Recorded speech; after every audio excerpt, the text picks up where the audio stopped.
Hi, Jay. Happy Tuesday. Me look. Titties out Tuesday, y'all. Hi, Yami. Ari is first. Oh, I need to turn the like thing on. You guys are liking and it's not going. Hold on.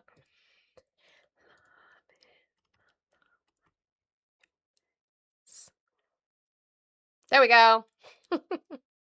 Start tapping. Good morning, Joseph. Hi, Dragon's Celt.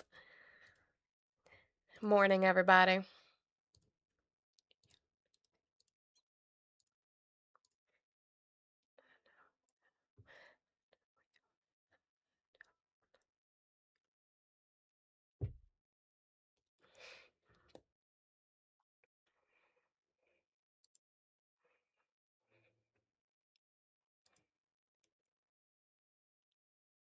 Good morning.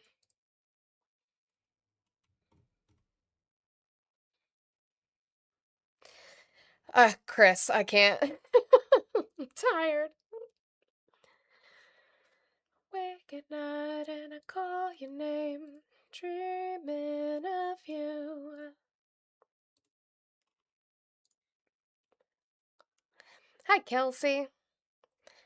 Love is the light in your face.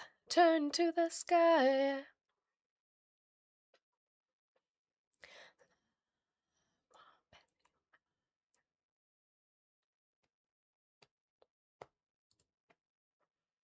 You shared the live to Raymond? Okay, good, I guess.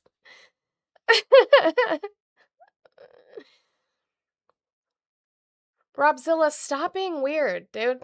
Like, bro, why?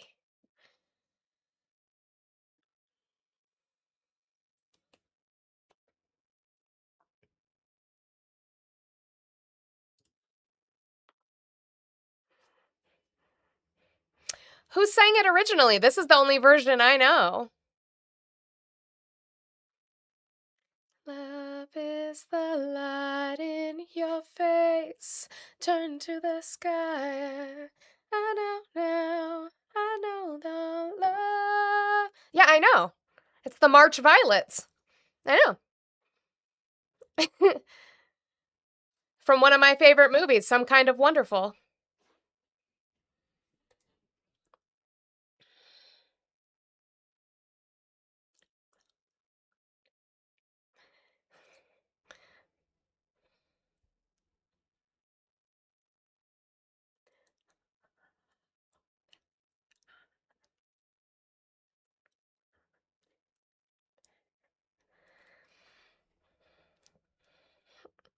Hello, Waters.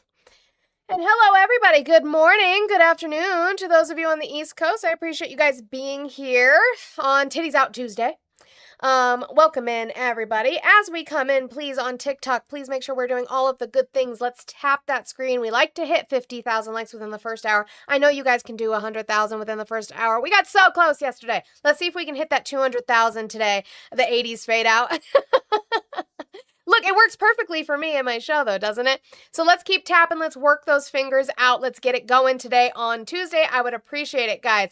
If you have not shared the live, please repost it.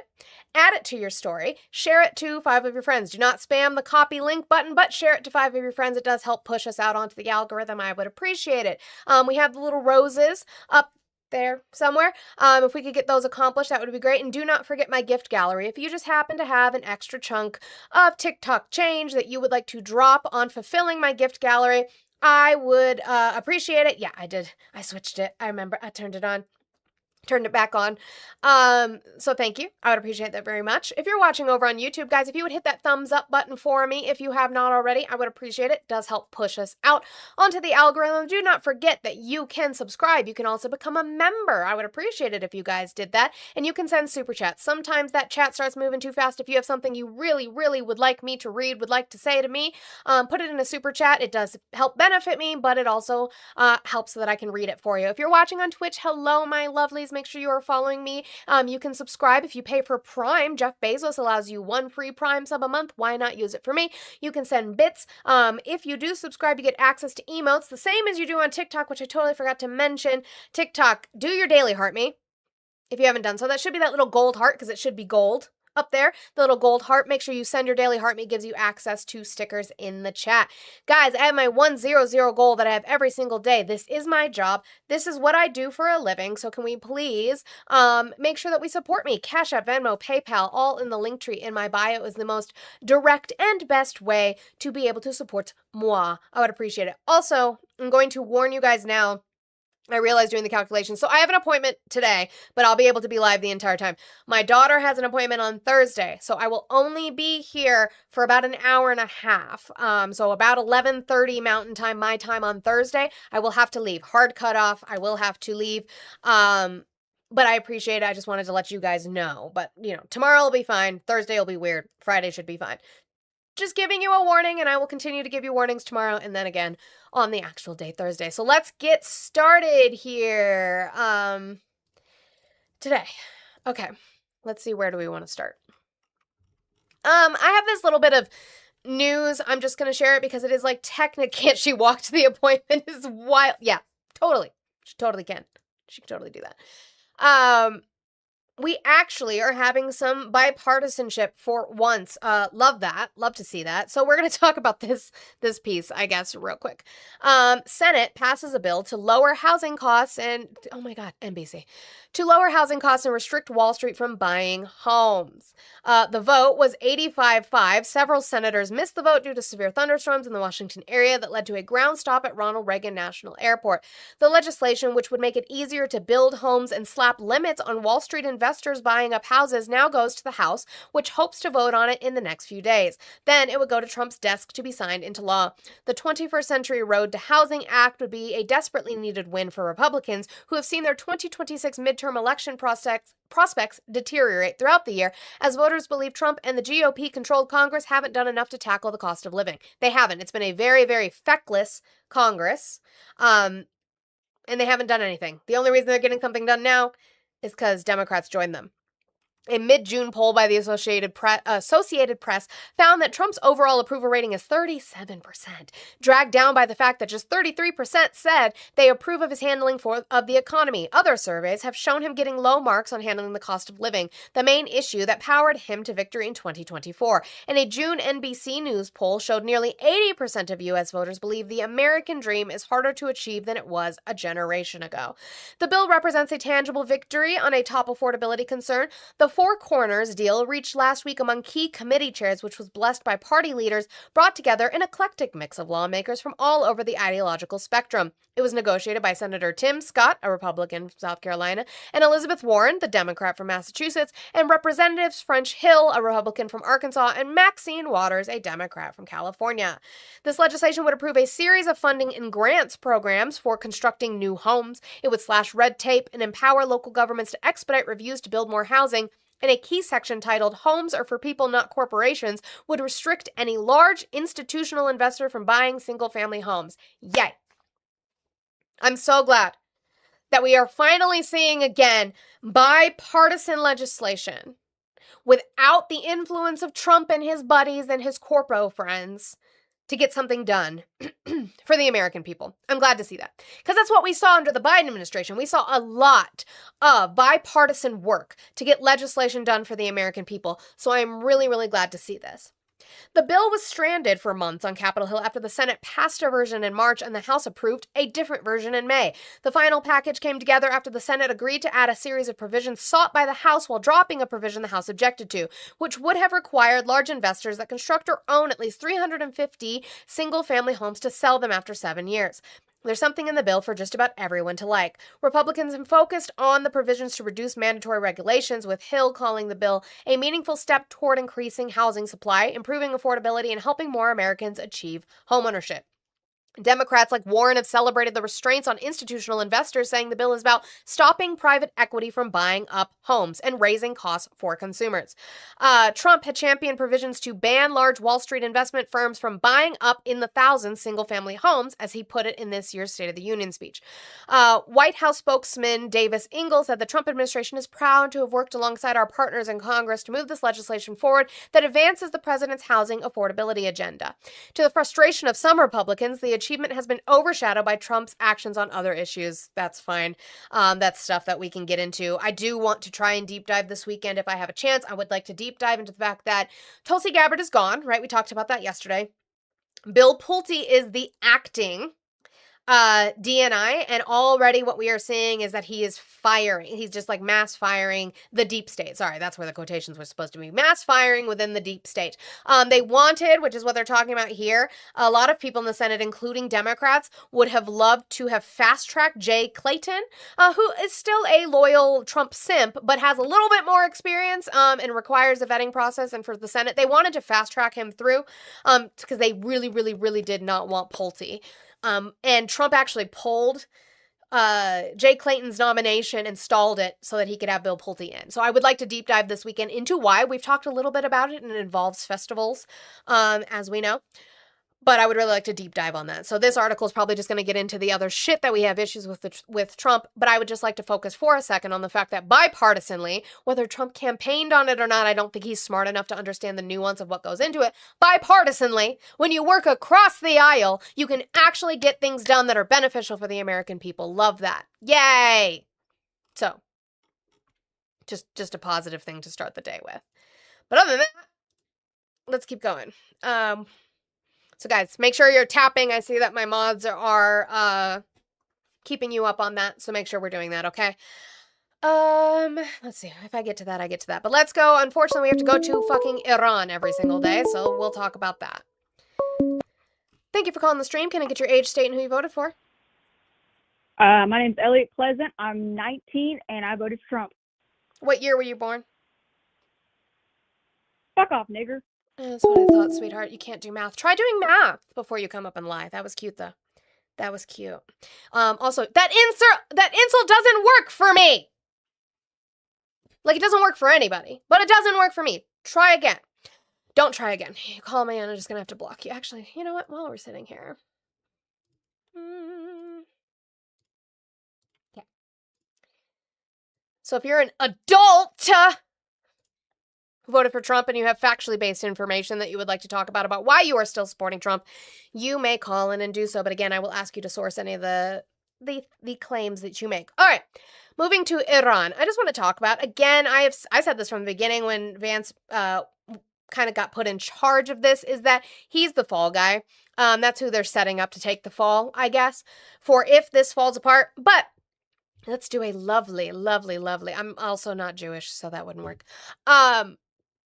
Let's do a lovely side-by-side of what we're supposedly getting out of this deal for a deal. Because remember, that's all that they signed was an MOU for a deal of a deal. And they have to negotiate this deal over 60 days. And then we'll see what actually gets put into writing. So that's going to be really fun for us. Versus what we actually got with the JCPOA and how similar they sound.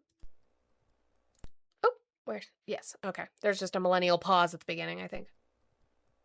This is probably what we're most excited about as Americans. The Iranians have agreed to invite IAEA inspectors back into their country. That is a major milestone for the American people and the first step in permanently denuclearizing or permanently ending a nuclear weapons program in Iran. For decades, inspectors will have access to Iran's entire nuclear supply chain, from the uranium mines and mills where they get raw materials to the centrifuge production facilities where they make machines to enrich it.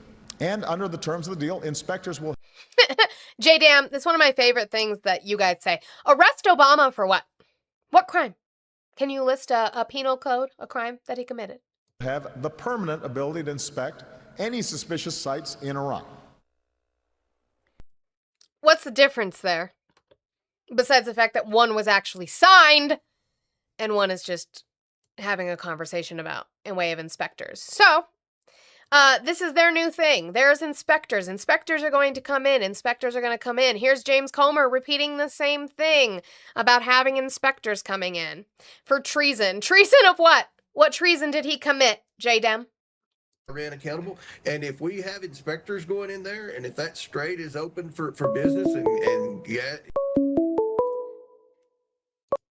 Thank you for calling the stream. Can I get your age, state, and who you voted for?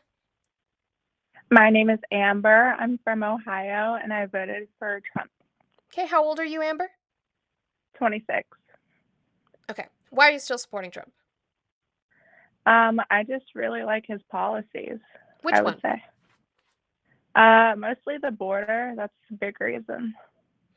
How does the border affect you positively or negatively? It keeps the bad people out of the country. Does it? It does. It was doing so before. What did he do to change that so that it's doing so more now than it was before? Because he made it and he's kicking all the bad illegal immigrants out of the country. The Democrats wouldn't do that. Where's the proof that he is kicking the bad illegal immigrants out of the country? Because what we have seen from the reports from DHS, ICE, and CBP is that over 70% of the people that they are detaining have no criminal record. And only about 5% of those. That's not true. Okay, can you show me evidence to the contrary? That's what I thought. Anyway, back to James Comer. Iran accountable. And if we have inspectors going in there, and if that strait is open for business and oil is flowing, then I think it's very clear the United States will have won this conflict. Yeah, that the strait, that's kind of one of the big ifs there. Iran accountable. And if So again, we're going to have inspectors. Same as we did in the JCPOA. We're going to have inspectors. Now, the problem is that we're getting this reporting. Okay, I already have it up here. So, Iran cast doubt on nuclear inspections, Vance said would happen. Iranian officials said they have no plans to allow international inspections of their country's damaged nuclear facilities just a day after Vice President J.D. Vance said Iran had agreed to allow such inspections, which would restore a safeguard from President Barack Obama's deal with Tehran that President Donald Trump threw out. On Tuesday, Iran's foreign ministry spokesman Ismail Baqai said that there was no plan for the International Atomic Energy Agency to inspect Iran's nuclear facilities damaged by the war, and that officials had not met with the Director General of the nuclear watchdog. There is simply no established procedure for this matter, Baqai said in comments reported by state media, adding that Iran would adhere to these standard procedures, which are already well-defined and transparent. Iran was, so Cap for Life, you're saying Iran already signed off. Where? Where'd they sign anything about that? Where? Iran was already subject to regular inspections under the Nuclear Non-Proliferation Treaty and agreed to more intensive monitoring under the Obama nuclear deal that Trump frequently condemned. I wish they wouldn't report it like that. It's the JCPOA. After Trump terminated that agreement in 2018, Iran blocked IAEA access to some sites while some inspections continued. Oh, Shuckit is back. Where have you been? What hole did you crawl out of, Shuckit? Since last June, Iran has prohibited the inspectors from visiting sites bombed by the U.S. and Israel. Ali Bahraini, Iran's ambassador to the United Nations, told reporters in Geneva on Tuesday that discussion of Iranian nuclear activities is set for the next stage of talks. The ceasefire memorandum that Trump signed at the Palace of Versailles on Wednesday gave the U.S. and Iran 60 days to resolve their hardest disputes, including over the fate of Iran's uranium stockpile and the Strait of Hormuz. In a news conference Monday at the Bergenstock Resort in Switzerland, Vance said conversations with inspectors from the International Atomic Energy Agency could happen as soon as that day. But Baqai's contradictory comments Tuesday highlighted the difficulty of turning the fragile ceasefire into a more comprehensive peace agreement. So how's that working out? By the way, Iran is not a Muslim word, which would be Arabic, but it's not even Arabic. It's a Persian word. Try again, Shuckit. So sorry that bothers you. So Iran is saying no. So let's go to what you guys only believe. So now you're going to take his word for it because it's all that you guys have, and this is Donald Trump's truth on it. Despite their protestations and false statements to the contrary, coupled with the drumbeat of the fake news, which is doing everything possible to make the U.S. victory as small and insignificant as possible, Iran has fully and completely agreed to highest level nuclear inspections long into the future. Infinity. Where? Where have they signed that? Like, where have they signed that? Eric, you said arguing against Trump when our country is collapsing economically isn't worth the breath. It is because he's the one doing it. So Congress are the only ones who can fix it because they're the only ones who can put a stop to his power other than the judicial branch, which is desperately trying. So we have to, okay? 2018 is when he tore up the JCPOA. So it's relevant to this conversation, Cap. Focus up. This will ensure nuclear honesty. If they did not agree to this, there would be no further negotiations. Based on this and other major concessions being made by Iran, I have agreed to allow the Hormuz Strait to remain open with no further naval blockade. However, all ships, thank you so much, are remaining in place should it be necessary to reinstitute the blockade, which seems at this point highly unlikely. Okay, so originally, remember, he said the ships were coming home. Apparently, the ships are now not coming home.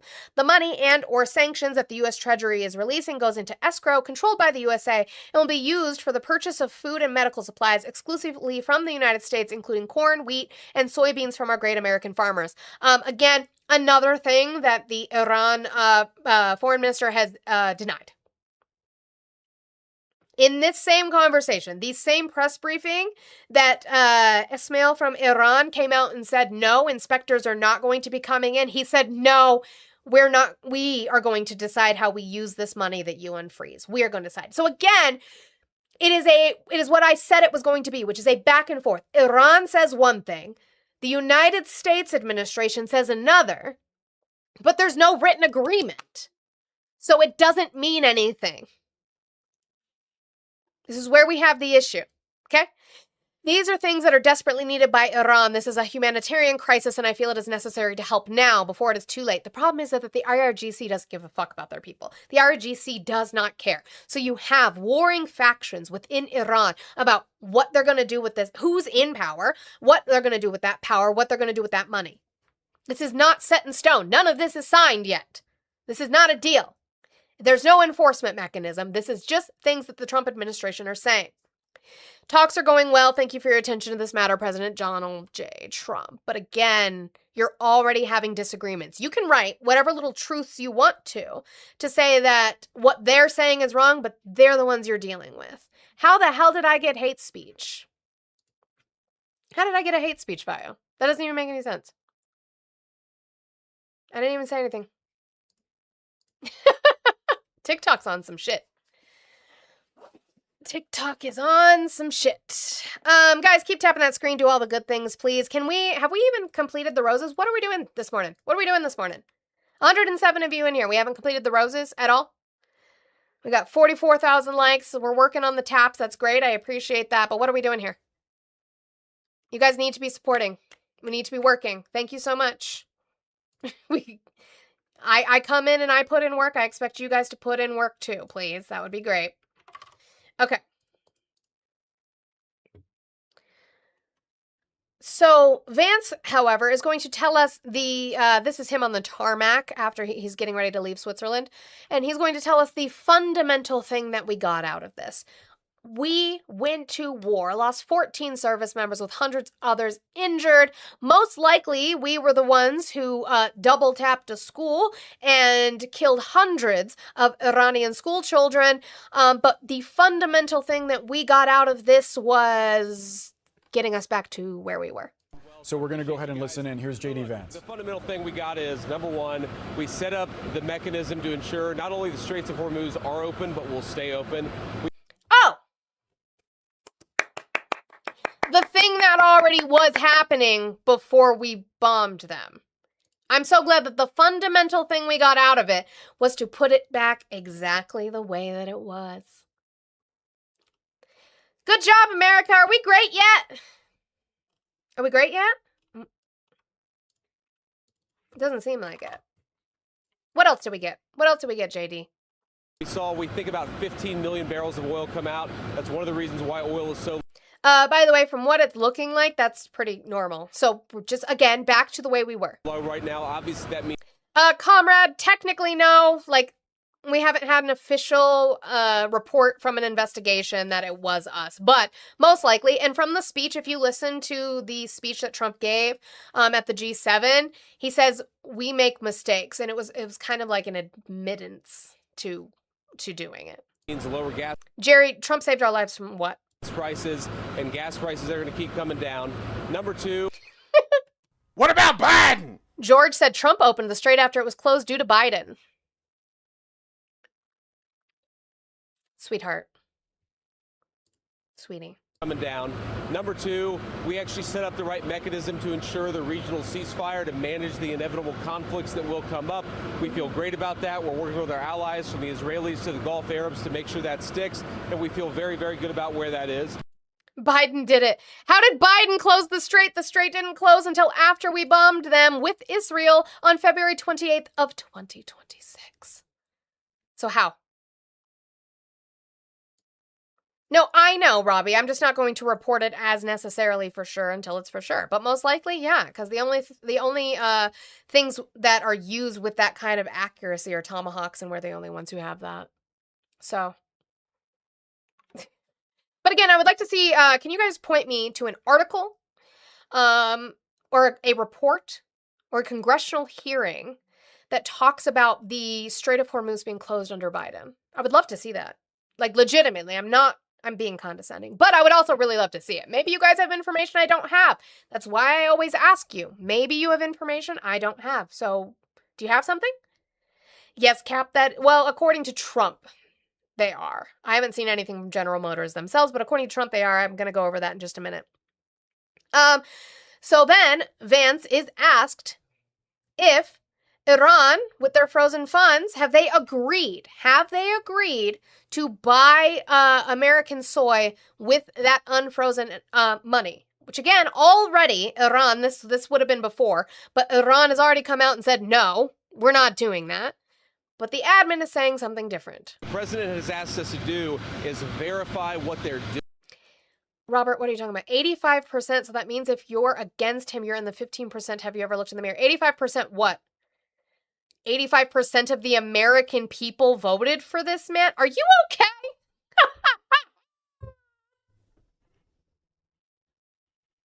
85% of the American people voted for this man. You do realize, one, not everybody votes. Two, it wasn't even 85% of voters. Are you all right? I might be the problem because I can do math. Because I can do math, and I can't do math. Everybody in my community can attest to the fact that I can't do math, and I have to pull out my calculator when they send me decimal points, which, by the way, you guys can, totally. 100 left in my goal. Cash App, Venmo, PayPal, all in the link tree in my bio if you would like to send me change, just to prove to them that I can't do math. I have to use a calculator, and even I know it wasn't 85% of Americans, it wasn't 85% of registered voters. Because even then, all registered voters don't even vote. But of the people that voted, it damn sure wasn't 85%. Can you point me to an article that shows me 85% of people voted for him? Okay, thanks. Anyway, Iran is going to buy American soy, according to JD Vance and the Trump administration. Focus less on what they're saying. Sir, you mentioned for the Iranians using these frozen funds. Sure. To buy American soy, for example. Is that something that was raised yesterday that they've already agreed to? The Iranians have already agreed to that? Yeah, that was something that came up yesterday, and we actually asked the Qataris to help us set up the mechanism so that we can ensure that the money goes where we want it to go, and they agreed to do that. We have a good relationship, obviously, with them. And you want me to do my research? Okay. 85% of Americans voted for Trump 2024. Let's see. Where's this 85% at? This is behind Trump's victory. I don't leave me alone with the cookies.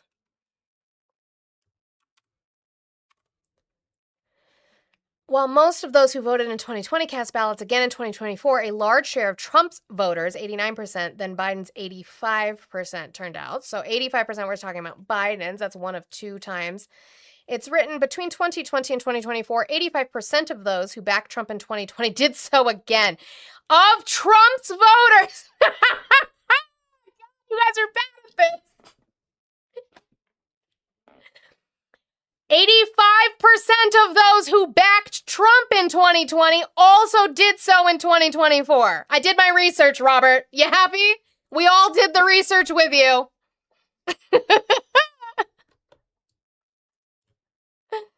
Making me stop my show for that. That's wild, Robert. Get help. Good operational oversight I'm ridiculous because I just looked up your claim and it was wrong. Mechanism in place, but He said, you're the broadcaster and you're telling me that that's false, but you have no way of fact checking me. I just did. I just did. I just want to believe the things that I say. Why don't you just let me believe the things that I say? It's poor Robert. Even with that said, even with the caveat that's going to benefit American farmers and obviously benefit the people of Iran, we want both. But fundamentally, that money is not going to be unfrozen unless we continue to see progress. And that'll obviously be a big part of the negotiation in the days to come. The president has. So again, Iran is disputing this claim that the frozen asset money is going to be used to buy American soy. And now, again, Donald Trump came out after this with this truth we just read, saying that that unfrozen asset money is going to go into escrow to force them to. Now, I talked about this yesterday, and I said, why wouldn't we do a deal like that, where it is? We take their money, it's not given to them directly, and it's put into an escrow to buy soy to send to them. I think that would be a good idea. However, Iran has to sign off on that, right? They still have to agree to that, and so far they've come out and they said that they don't agree to it. So, there's that. You do believe it was 77 million. It was 77 million people. Yeah. How many people are in the United States? How many of those people in the United States are registered voters, Robert? I guess you've never looked at this before. It was 77 million people. Yeah. Okay. And what are we gaining from Trump? You can live in November of 2024 where he won, not by a landslide, with a 1.5% margin. You can live there where he won the plurality of the vote, not the popular vote. You can live there, or you can come with me where we critically think and we ensure that he does his fucking job. And we make sure that Congress does their job in checking him. What has he done that's beneficial for the American people? Can you tell me that, Robert? I color my hair pink on Friday night. Actually, I do need to bleach it again because it's starting to grow out. So I am going to bleach it again before I go on vacation next month. All right. So now what they're all going to do is they're all going to repeat the things that the Trump admin is saying. So this is Mike Waltz, who is the U.S. ambassador to Iran after he was fired because of Signalgate, coming in and talking about buying crops. Of course he's in the... Hey, Shuckett, how are you? Hey, Marty, how you doing today? I'm good. I haven't seen you in a while. How have you been? Yeah, I'm all right. Busy. Busy? All right. What do you want to talk about today? Well, you have the prompt of why are we still supporting Trump, but I think the biggest reason for me is his Supreme Court justice picks. I mean, they're showing why they were so important. Just 2 months ago, they got probably in my 30 years of following the Supreme Court cases, they got probably the easiest case I've ever seen, and Biden's Supreme Court justice still got it wrong. It's unbelievable. So for which one? Which case? DC versus W. It was again a softball case, as easy as possible to handle, and yet it was a 7-2 vote, and the two liberal judges are siding with the criminals again instead of law enforcement. So it's you said DC v. W, District of Columbia versus RW. Yep, RW. Long story short, sure, because I'm not familiar. So yeah, long story short, police officer rolls up, gets a call, and 2 a.m. for suspicious people. Rolls up on a car. When the car sees the police roll up, 2 guys get out and run, and then the car pulls away with the doors open, and they stop the vehicle, which is legally they're allowed to do. The courts ruled it was a legal stop, and then the appeals court in D.C. ruled it was not a legal stop. How did you feel about the tariff decision? I don't know why you're bringing up tariffs. I'm just wondering, have you been okay with most of SCOTUS's decision? I'm going to, because the reason I don't want to talk about this case because I haven't read it. So what I have is I have it pulled up. I'm going to sit it over here to the side so that I can read it later. Well, I focus on the law enforcement cases. And I know you do because you really love police brutality. I'm very aware of this. No, I'm a former officer. That's why I support law enforcement. And I don't support... Shuck it, we all know you. We've listened to you talk about previous court cases. We've listened to you talk about instances of police brutality where you defend the police. I don't support police brutality. I never did. Yes, you do. Yes, you do. No, I don't. Not at all. Yes, you do. Well, show me proof that I should... I don't want to do it. W's to Ari for the $12 for kick and mute. Shuck it. When you're done, 5-minute immunity first. No. Yeah, also ask him about January 6th. Ask him about Hillary Clinton. He'll go off an entire diatribe for you. He does love to do that. So he'll do that. Don't bring up Clinton around him. So thank you, Audie, for that. But I will read that case. I'm not lying. I have it up. So I can prove to you that I have it up. See, I have it. It's going to sit right here so that I can read it later. Because I don't know about this case. But I have no problem reading it. But I don't like to talk about things that I'm not read up on. Because that would be stupid. I would just be stating feelings about things that I don't know about. So, I've got makeup and hair dye and everything else. I have plenty of videos on my TikTok page of me without makeup if you need to see it, I guess. I don't know. But you guys pay for it. Anyway, Mike Waltz repeating the fact that apparently Iran is going to buy crops even though Iran has said no. Could begin. No, Brandon, you said, so because someone is for police means they're for police brutality? No, that's not what that means. Somebody being for police does not mean they are for police brutality. However, shuck it is. You might not know this, Brandon, and that's totally fine. You don't have to. But Shuckit is a well-known person on the TikTok streets. We have been talking to him for about 2 years now. And so we're very aware of who he is and what he stands for. So, no, not everybody. Him? Yeah. Lifting those. But in this case, in a classic President Trump deal, yeah, they unfroze some of them to keep Iran at the table, but guess what they're going to buy? They're going to buy American crops, American farmers, soybeans, and other types of agricultural goods and wheat that we're going to dictate what those funds buy, not the Iranians. I heard that. Yeah, I heard that today from the president. But where is... By the way, I firmly believe what Olive said, that this is just to try to win some midterm voters back from the farming community. Fully believe that. Because again, Iran is disputing this. How are you going to enforce it when it's not signed anywhere? That's not in the agreement, that there's going to be farm products. Well, I mean, that sounds fantastic. Adam Smith, that won't surprise you. Robert, look, we found something we agree on. I just said this like 10 minutes ago. Iran's government does not care if they feed their people or not. I agree with you. Congressman was on CNN earlier today saying he just thinks the president, quote, made that up. So where is that memorialized, the idea that Iran will be buying our ag? Well, I mean, Laura, this is an MOU with just 14 points that...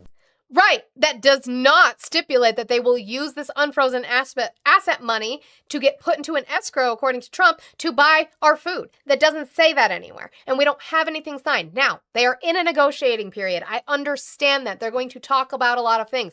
The problem with that is that Vance has already set it up as if this is a system of the carrot, right? Where it's like, okay, you guys do this and you get this. You do this and you get this. It's an incentive program. Like, as long as you behave, you'll get this, this, and this. Except already we saw yesterday that the Treasury signed, and I'm going to get into that, the Treasury signed a relief on the sanctions for their oil. So they're now going to be able to sell oil without sanctions on them, full writ, getting them whatever money that they need. However, you are talking about that they're going to buy agriculture from the United States, and they are disputing that. So again, where is this written down anywhere? Where is this agreed upon? Where is the enforcement mechanism?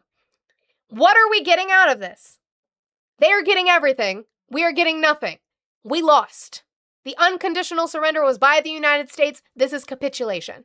Details of which, whether it's where the inspectors can go, when they can go, and under what circumstances, or how we control then these frozen funds. Harry, you said then they won't get the money. True. Maybe they won't get the money. But then we're not negotiating very well, are we?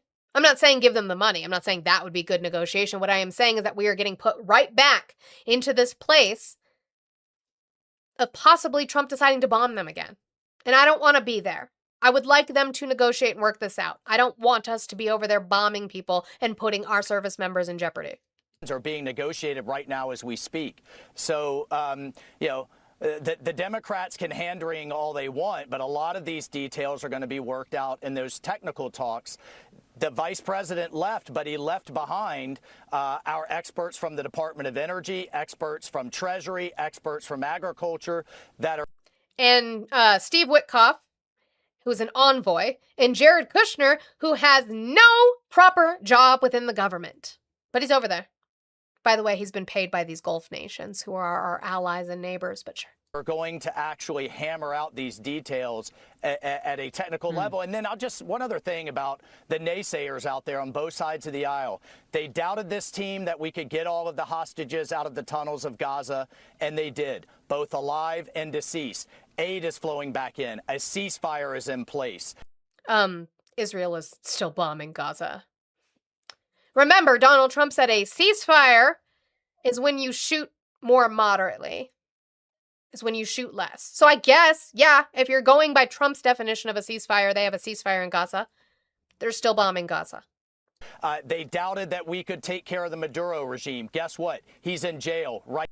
Regime is more than one person. And seeing as his vice president is the one in charge with the entire cabinet from which Maduro built, you didn't take care of the regime. You just took Maduro. Down the street from me here in New York. So I wouldn't doubt this team. Witkoff tried to tell y'all about the 82% enriched uranium. I knew it. Where did Witkoff have proof of that? From an intelligence report. Cap. Everybody likes to, at the end of the deal, at the end of the day, President Trump drives a hard bargain. And again, I just can't overemphasize what we never had before was a credible threat of military force. We did. That's not true. We've always had our military in the background, which is why they cooperated and listened to what the JCPOA said. And then they didn't when Donald Trump ripped it up and pulled us out because we no longer had the strong arm within the JCPOA for them to listen to, even though they still listened to it for 2 more years. But after that fact, they didn't. Jimmy, I see you defending me and I appreciate it, guys. Over there on YouTube, there's somebody apparently saying that I am yelling. What I promise you is that I actually can't. I can't. I just have a really, really good microphone. But I can't yell. When I yell, my brother's microphone, which is the microphone that I'm using, I don't know if you can, there we go. The microphone that I'm using, it has noise canceling on it. It has like soundproofing, some sort of filter on it. He's even asked me if I want to take it off, and I don't. When I yell, it cuts out. It cuts out when I yell because it has the soundproofing on it. All right. If you're over there on YouTube, though, and you are watching and you haven't hit that thumbs up button for me, I would appreciate it if you did. Eli can confirm because there was a clip of me yelling he was trying to get, and it cut me out, so you couldn't even get the clip of me yelling because my mic will cut out. W's, can I get huge W's to Anonymous, please? Anonymous for the $20. You said just a thank you for a little bit of sanity. Thank you. I try to bring sanity. I know it doesn't always happen because I have to talk to these people who don't live in reality. They don't live on Earth 1 like the rest of us, but thank you so much. I appreciate it. Anonymous, W Anon for the 20. Guys, let's keep working on that goal as we're sitting here 10:44. And we will keep going here. I talk really, really loud. I project. I do project. I am a theater kid after all. I learned how to project. All right. So Trump gets asked about what if he's happy with the negotiations and if he's happy with JD Vance and Marco Rubio with the negotiations. Thank you, Mr. President. Thank you. What's the latest you've heard from the Vice President? Are you happy with his negotiations? Yeah. And can you share a little bit about what Secretary Rubio will be doing in the Middle East this week? I think that they're doing a fantastic job. Our secretary is fantastic. I think he's maybe going to go down as the best ever. And I thought J.D. Vance this morning was fantastic. I watched his news conference, and from Switzerland, he's a very smart guy. Did a great job. Well, he thinks he did a great job. Again, we don't have anything in writing in way of this deal with Iran. These negotiations are ongoing. They have 60 days.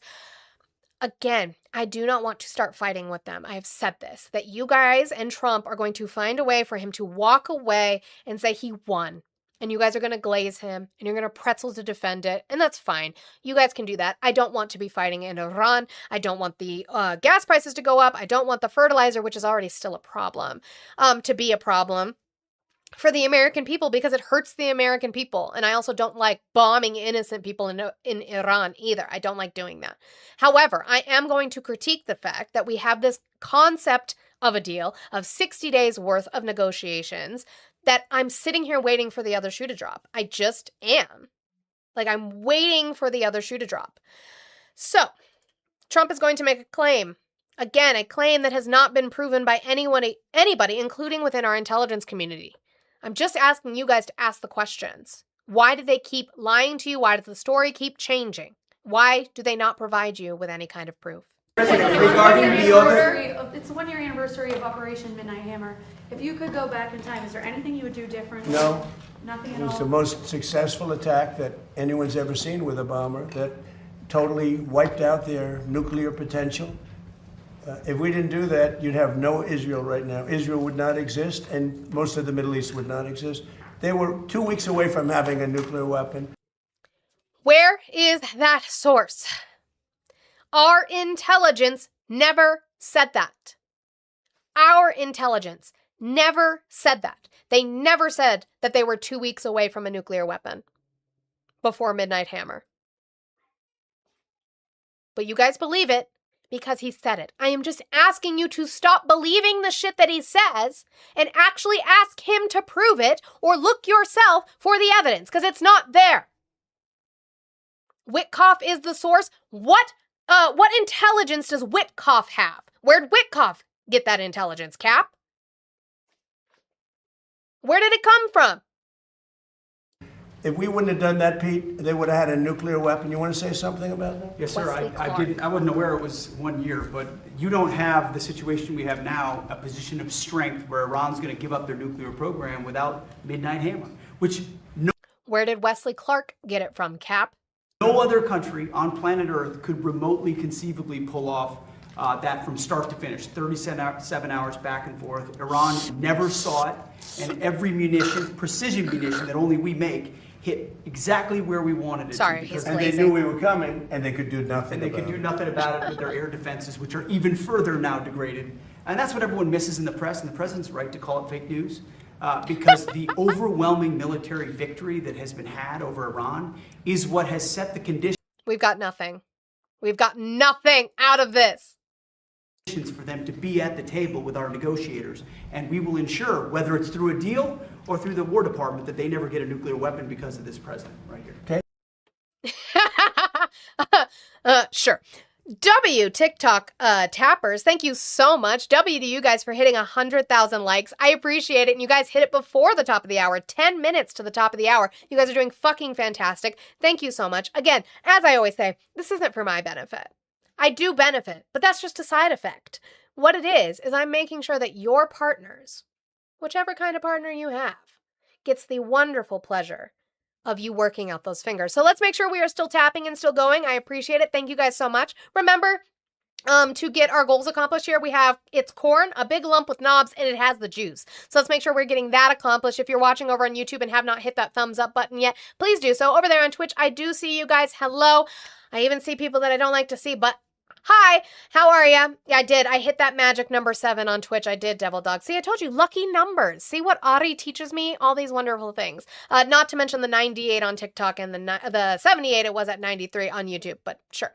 Guys, I have 6-8 left in my goal. That is the best way to support me. Remember, this is my job. This is what I do for a living. Tip your content creators. We put in a lot of work to get this stuff together for you, which is why I never get through my outline, because there's so much of it all the time that we just slowly get piece by piece by piece as the day goes on. But Venmo, Cash App, PayPal, all in the link tree in my bio. I would appreciate it. Yes, Ari, he is. Absolutely. Absolutely. Okay. So, again, no source for the fact, no intelligence for the fact that they were 2 weeks away from a nuke, but he's going to keep saying that. Now, Donald Trump apparently doesn't pay attention to the things that are being said because he's going to be confronted with the fact that Netanyahu said the troops are not leaving Lebanon. Hey, here's another beauty. What's this one? Well, here's a real beauty. earlier Go today, ahead. the Israeli Prime Minister Benjamin Netanyahu said his forces are not leaving Lebanon. That is a sticking point. Who did he tell that to you? He said it publicly in Israel. Well, we're going to take a look at it. Well, what would you do to make sure that he doesn't? Well, Did you not know? Was that not part of the negotiations? Now, Donald Trump said that Israel will do whatever he tells them to do.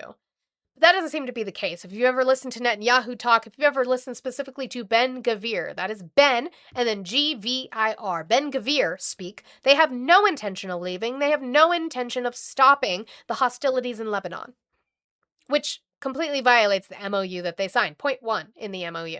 I'm not going to tell you what I'm going to do, but it gets solved. I'm a problem solver. I get problems solved real fast, including with Bibi. Go ahead.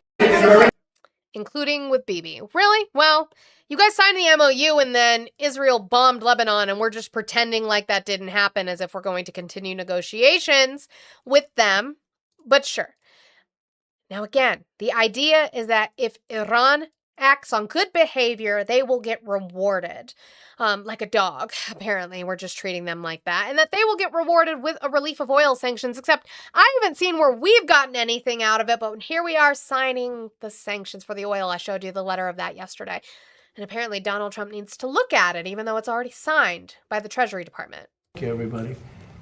Any questions, please? Treasury lifted sanctions on Iranian oil today, sir? Treasury lifted sanctions on Iranian oil today. Well, I'm going to have to find out exactly the status, but... What do you mean you have to find out the status? I showed the letter signed by the Treasury Department where we issued waivers lifting the sanctions on Iranian oil. What do you mean you have to find out the status? You are the President of the United States of America. Why do I know more than you? What? Sir, Treasury lifted sanctions on Iranian oil today. Well, I'm going to have to find out exactly the status, but if the sanctions go out, money's going to be put into this country. All How? that money's coming back. Oh, so not only are we controlling the frozen assets that we are releasing to them to force them to buy American soy, not only that, apparently somehow we are also going to control the money that they will be making on their oil with the sanctions being removed. What? Yeah, I'm sure they agreed to that. In the form of purchases of food, which they desperately need. They have 91 million people. They can't feed them. The IRGC doesn't care. So the money that we lift is going to go to our farmers. See, this is where I'm saying he is, and I hope we get to this section, he is degrading in real time. He is deteriorating in real time. They asked him about the lifting of sanctions on their oil and how that's going to affect what their economy, what they choose to do with that money. And he pivoted to talking about the frozen assets. It's not what you were asked about. It's not what you were asked about. I don't think he knows the difference. I don't think he's read the MOU he signed. I really don't. I don't think, and if he read it, he damn sure didn't comprehend it.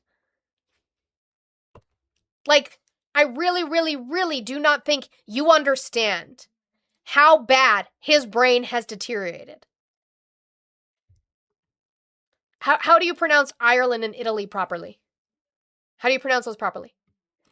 One, what I will tell you, Richard, is I have gone over this a million times, and the reason I say Iran that way is I think just because of how my mouth is structured, rolling my R's actually feels much, much better than saying Iran. Iran does not feel right in my mouth. Iran does. So it's actually easier for me to say Iran. It's also the proper way, so I just say it that way, okay?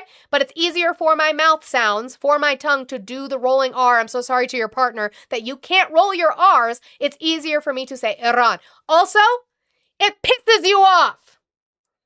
To our farmers. Can you ensure that the Iranians won't use profits from oil sales to rebuild their military? Well, they're not supposed to be doing that, so we'll see. But they're supposed to use money to buy food for their people, because right now their people are very hungry, and they're buying it exclusively from us. Corn, soybeans. Should be a lot of money.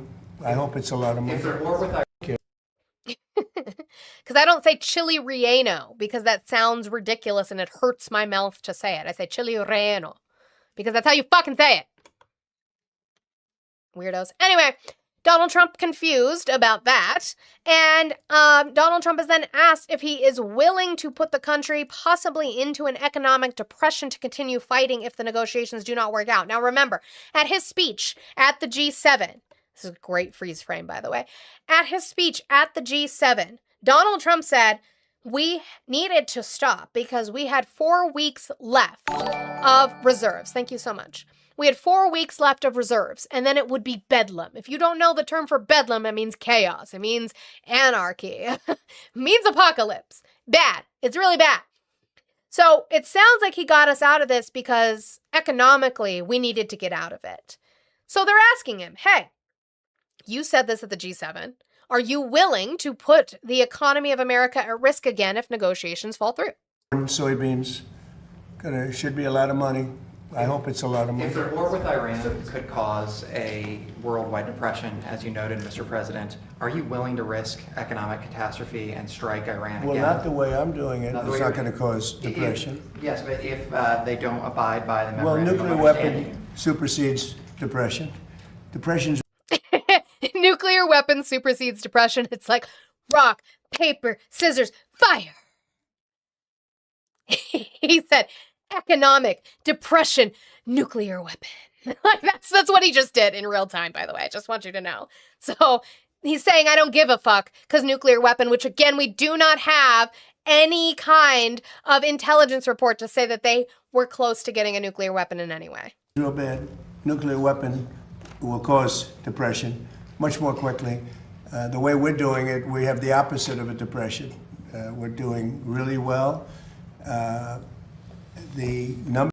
Ashby thought that too. The first thing when he said it, my brain went to rock, paper, scissors immediately. Numbers are incredible. The oil is at a level that nobody's ever seen before.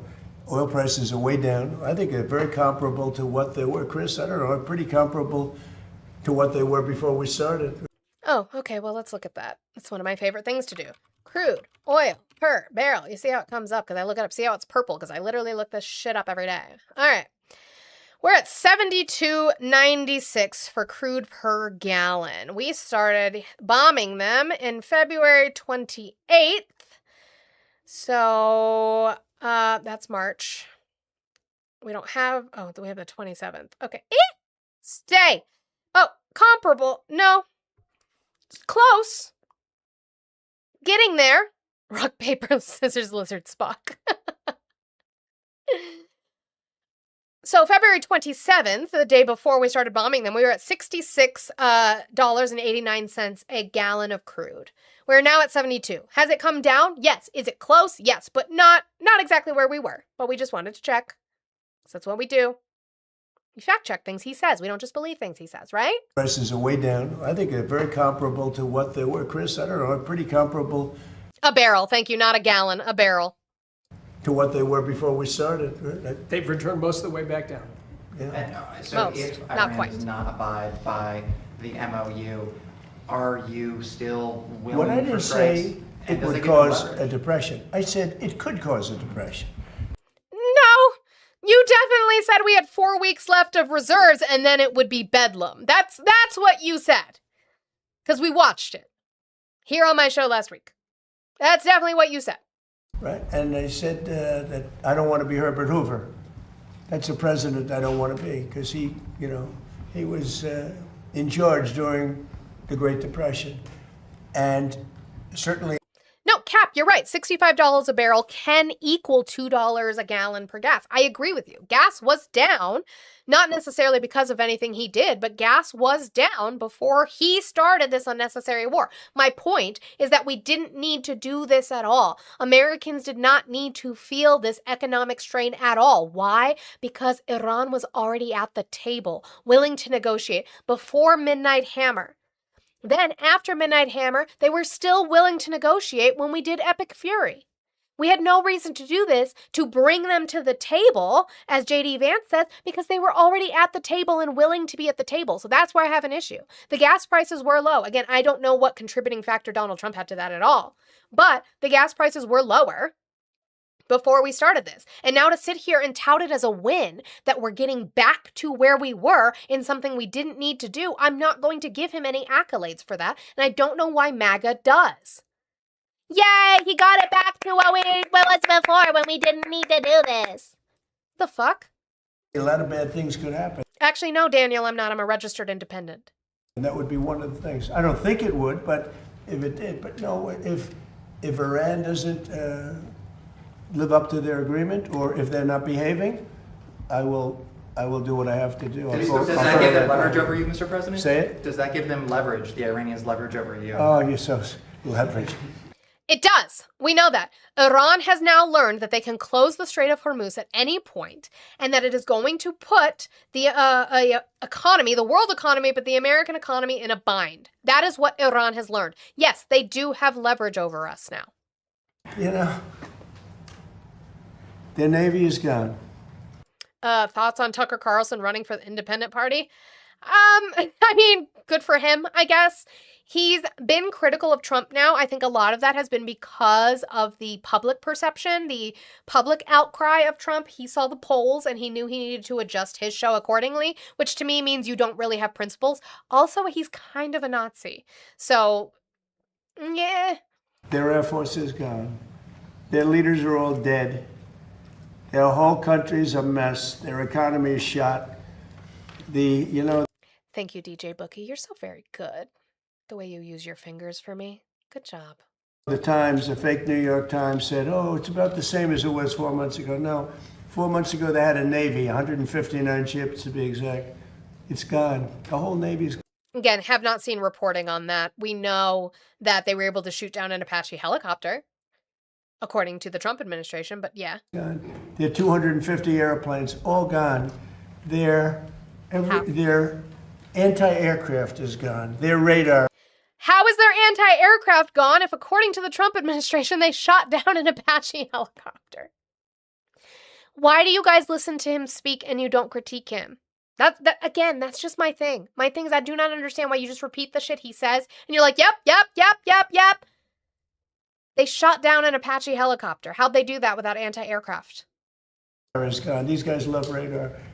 I wouldn't give Trump credit if he cured cancer. Did he do it personally or did he fund the research? Oh, no, they cut cancer research in this administration. Okay. The radar is gone.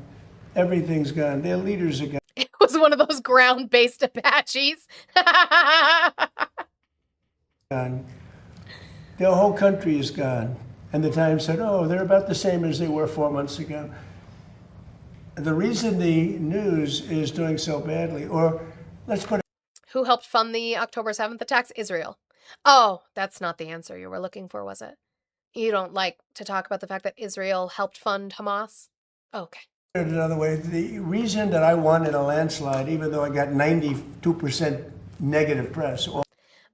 If he cured it himself, did it go through long-range studies? Did it go through double-blind studies? Did it go through all the processes it was supposed to? Or did he just say he cured it? All fake press is because nobody believes the press anymore. And they have to start believing, you know, when the Times and a couple of. No, we just don't believe you. No, Biden unfroze Iranian money causing October 7th, not Israel. Ruben, I would love to see that. Go ahead and DM me with that source, Ruben.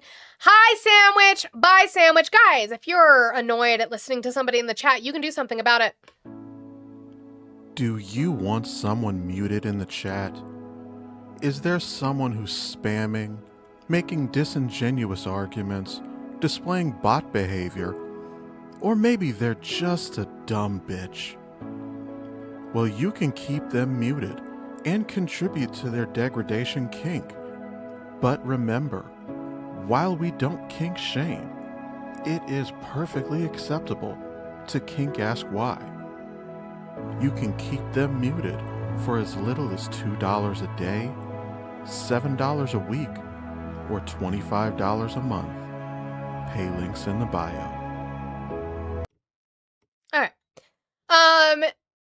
Somebody said that it wasn't anti-aircraft or surface-to-air. It was a Shahed drone. Okay, cool. Thank you for that information. I appreciate it. You're giving me more than most people are giving me. And what I would say is Donald Trump has just said that we knocked out their entire military over and over and over and over and over. And that's obviously just not true. That's my point. He has said that we knocked out their ballistic missile capabilities. That's obviously not true. We have reporting that that's not true. So my point is that don't take him for what he says, but actually look it up like you did. And I appreciate that. Thank you. Others, they're grasping for straws when they say that Iran is about the same as it was 4 months. 4 months ago, they had a powerful Navy, they had a powerful Air Force. You know, most of their missiles are gone. Most of their launching pads are gone. Most of their manufacturing capacity for drones and missiles is gone, about 87% gone. And then I hear, oh, they're in such great shape. No, they're gone. And where's the reporting that they're gone? We have not seen reporting that they're gone. All we have seen is you say it, and Hegseth say it, and Vance say it, and Rubio say it. I don't care what you say. You guys can say a lot of things. I just posted a video today that told you guys I am the long-lost Princess Anastasia. You can say whatever you want. That doesn't mean anything to me. What is our intelligence saying? their first level of leaders, gone. Their second level of leaders, gone. Craig, you need to, sweetie, happy Pride. If you would like to learn what a power bottom is and how they work, there are places that you can search for that. It's just not here. Their third level of leaders, you have to hear. The DOJ said it. The Department of Justice. Why would I ever listen to what the Department of Justice said in regards to foreign affairs? What? The conversations. Who wants to be president? Well, I don't want it. Nobody wants to be president. And then we have to read that they're doing well. They're doing so badly. In the meantime, we're setting records. We have the strongest economy we've ever had. We have. Based on what metric? Again, he just says things. He's campaigning and you guys eat it up every single time. And I don't know why. 18 to 19 trillion dollars being poured into our country. Where?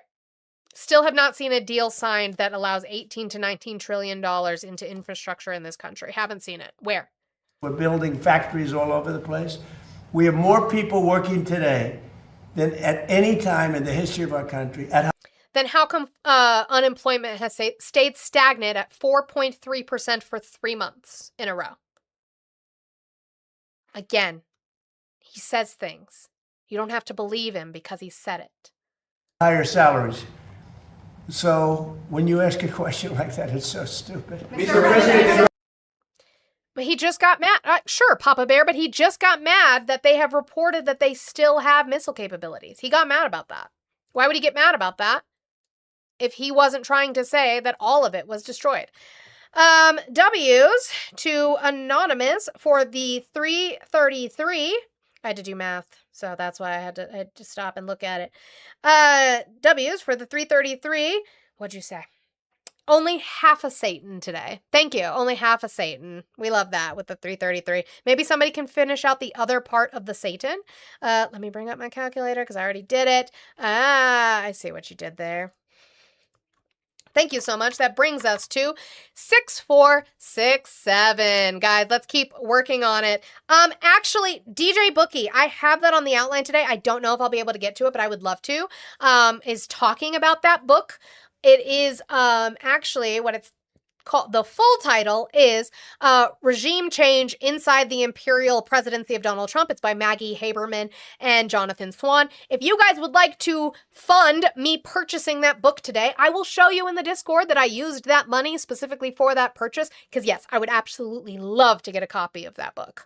Absolutely love to. I would love to read it. So yeah, thank you for bringing that up because that's, yes. Yes, I would like very much. All right. A couple more things on Iran. Or no, one more, I think. Yes, one more. Which is what you brought up. Again, I haven't seen anything from General Motors. I'm not saying it's not true. I'm just saying I haven't seen anything. But this idea that apparently GM and other motor corporations, factories are going to start building weapons. I didn't know we were back in World War II. Everybody get your rubber out for your rations. Crime, but energy and immigration. Mr. President, and he's really hurt himself very, very badly. Please go. Mr. President, can you tell us about your meeting with the defense contractors on Wednesday and what you plan to tell them? The meeting coming up, because I've met with them before. We're building plants all over the country. They are not allowed to take any more stock buybacks. Do you do stock buybacks by any chance? Not too much, right? No, because he wants to. Also, what's going on with his hair? Can we just, I know that's petty. I know that's not real politics, but I'm just asking. I'm just asking for a friend. What is going on with his hair? yesterday. And Devil Dog, you know me better than that. I would think that you know me better than that. I don't know everything about anything. I don't know everything about everything. I would never claim that, which is why I ask you guys for sources that you never give me. I ask because I don't know everything about everything. Okay? Okay. Invest in product. It's just an artificial way of raising a price if you're running a bad company. So they spend $51 billion on on stock buybacks instead of spending them on plants. Now they're spending, they can't do that anymore. Now they're spending a lot of money with. Now they can't. So here's my thing. That would be great. I don't like stock buybacks, okay? I'm a leftist. I think that's trash. I don't like stock buybacks. He's saying that what he did is he made it so these corporations had to invest this money into their businesses, into their employees. Socialism. But that they had to invest this money into their corporations and into their business and not use it for stock buybacks. He made it so that they can't. With what piece of legislation did he do that? This is the thing. He can say things that even I agree with. That's great. That's great, Trump. Look, see, guys? I can give him applause. I can give him claps. You're telling me that you forced corporations to have to invest money into their business and into their employees, and that they cannot do stock buybacks anymore. Cool. I'm with you. I love that. Prove it to me. Where is the piece of legislation that forces them to do that and restricts them from stock buybacks? Where? He just thinks he did it. Exactly, Milton. And that's my problem. That's my problem right there. Even something I can agree with. Where's the mechanism?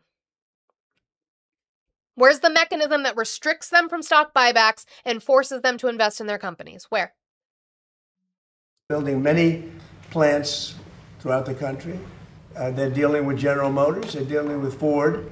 But I know General Motors is all excited about building weapons now. They have some plants which are going to switch over, and we're going to build weapons, including the Patriot, including the Tomahawk, and lots of other things.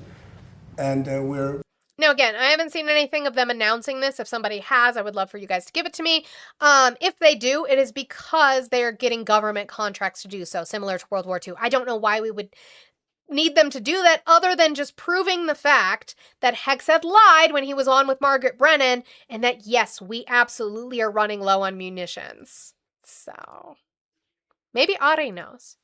Hi, Ari. I mean, for one, hi. But General Motors can't build Tomahawks. Uh-oh. That is, the sole rights to Tomahawks are owned by Raytheon. Ooh. The sole proprietary rights are owned by Raytheon. See, there's this little thing called patents that we forget about.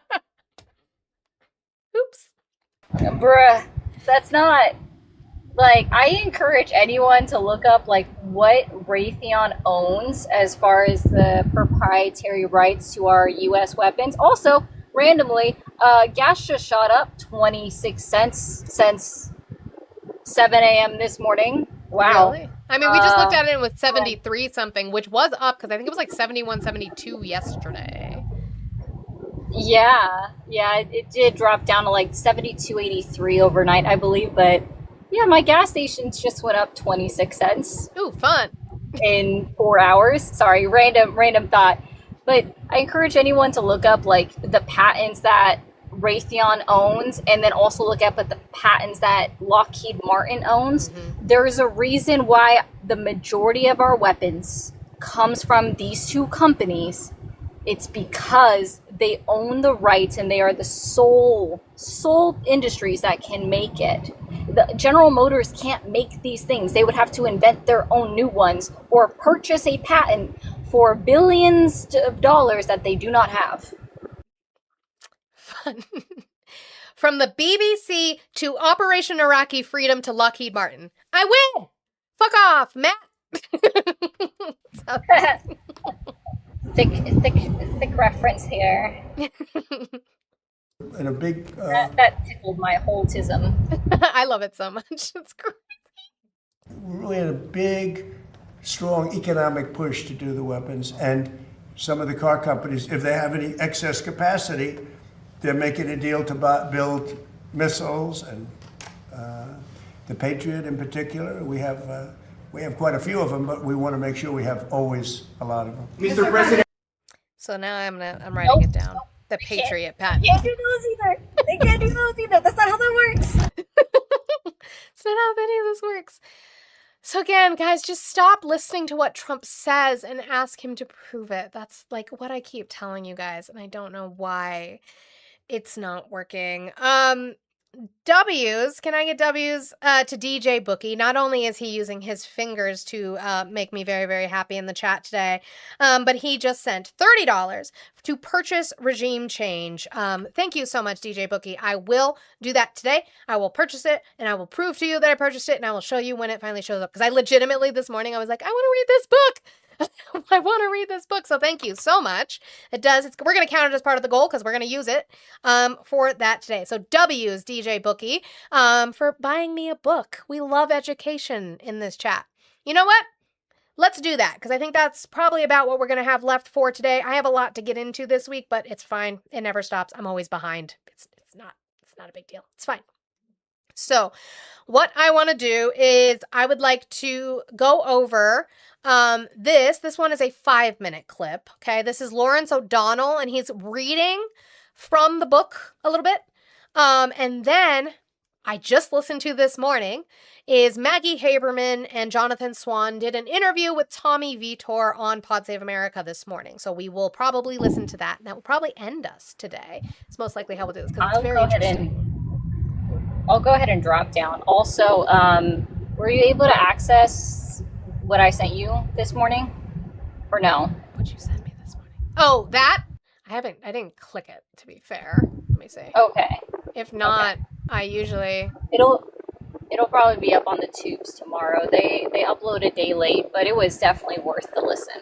Yeah, that's what I figured I would do while I'm sitting in the doctor's appointment waiting room is probably listen to that. That's probably my plan. So I can catch up. Okay, cool. It's worth it. Toodles, I'll be listening in. All right, bye. Kilo, thank you. Hello, hi. I don't know why I said thank you. You just said hi. I should have just said hi. Hello. All right, so let's get in. Oh, live chat. Yes. Oh, okay.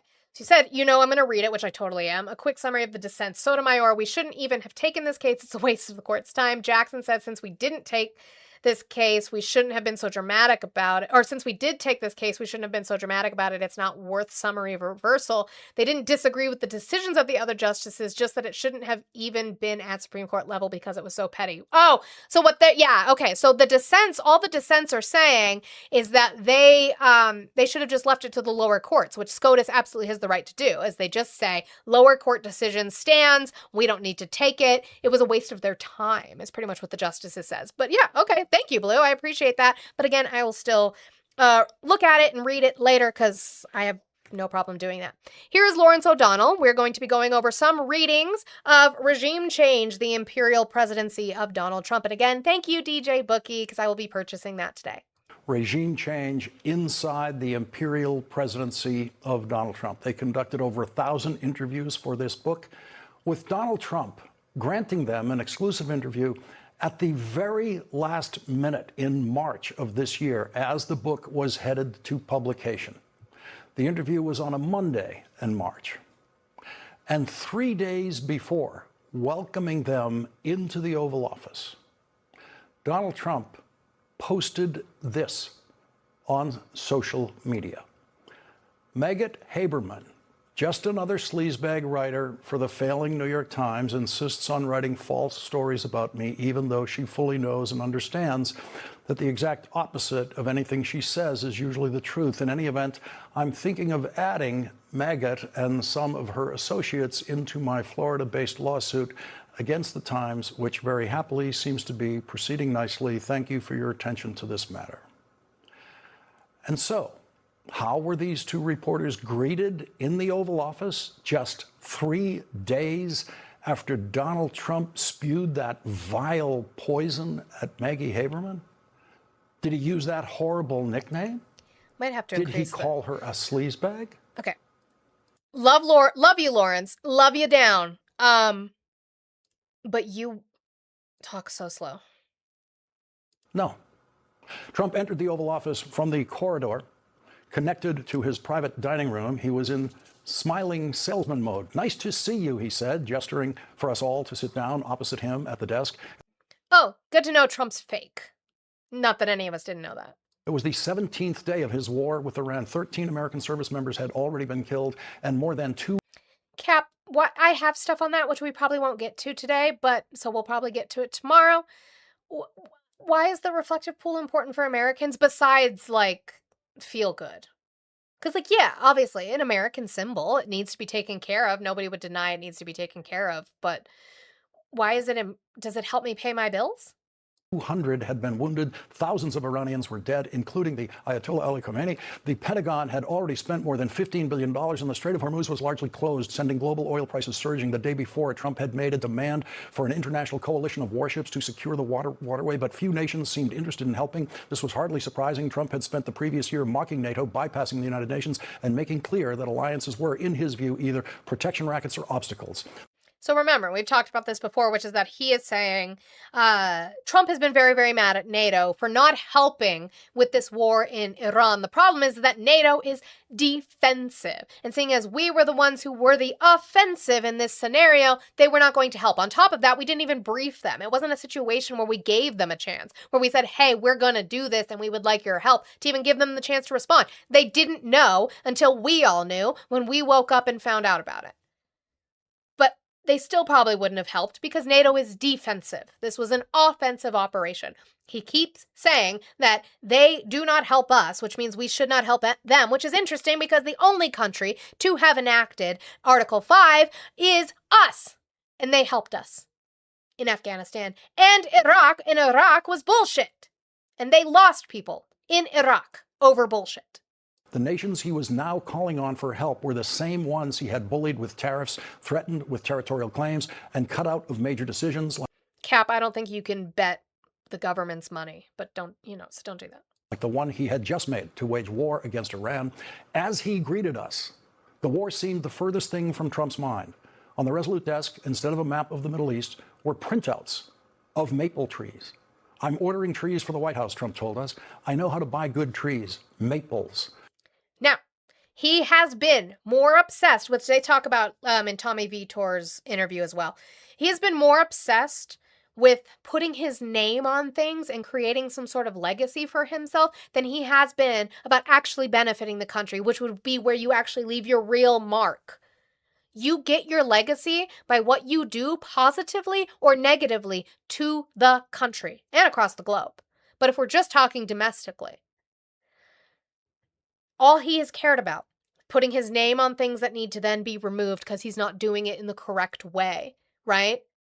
Doing things for a higher cost than he claimed they would be. Claiming that they would be done privately donated, and yet we are finding that there is money being given from the taxpayer to pay for it. Ballroom, anybody? He's not focused on the things he needs to be focused on. If you would like to do vanity projects, you absolutely have the Interior Department who can do that. To keep things up and beautiful, we would like that. I don't want to see anything go into deterioration. Nobody wants to see that. But you also need to be more focused on domestic policy and foreign policy than you are on trees.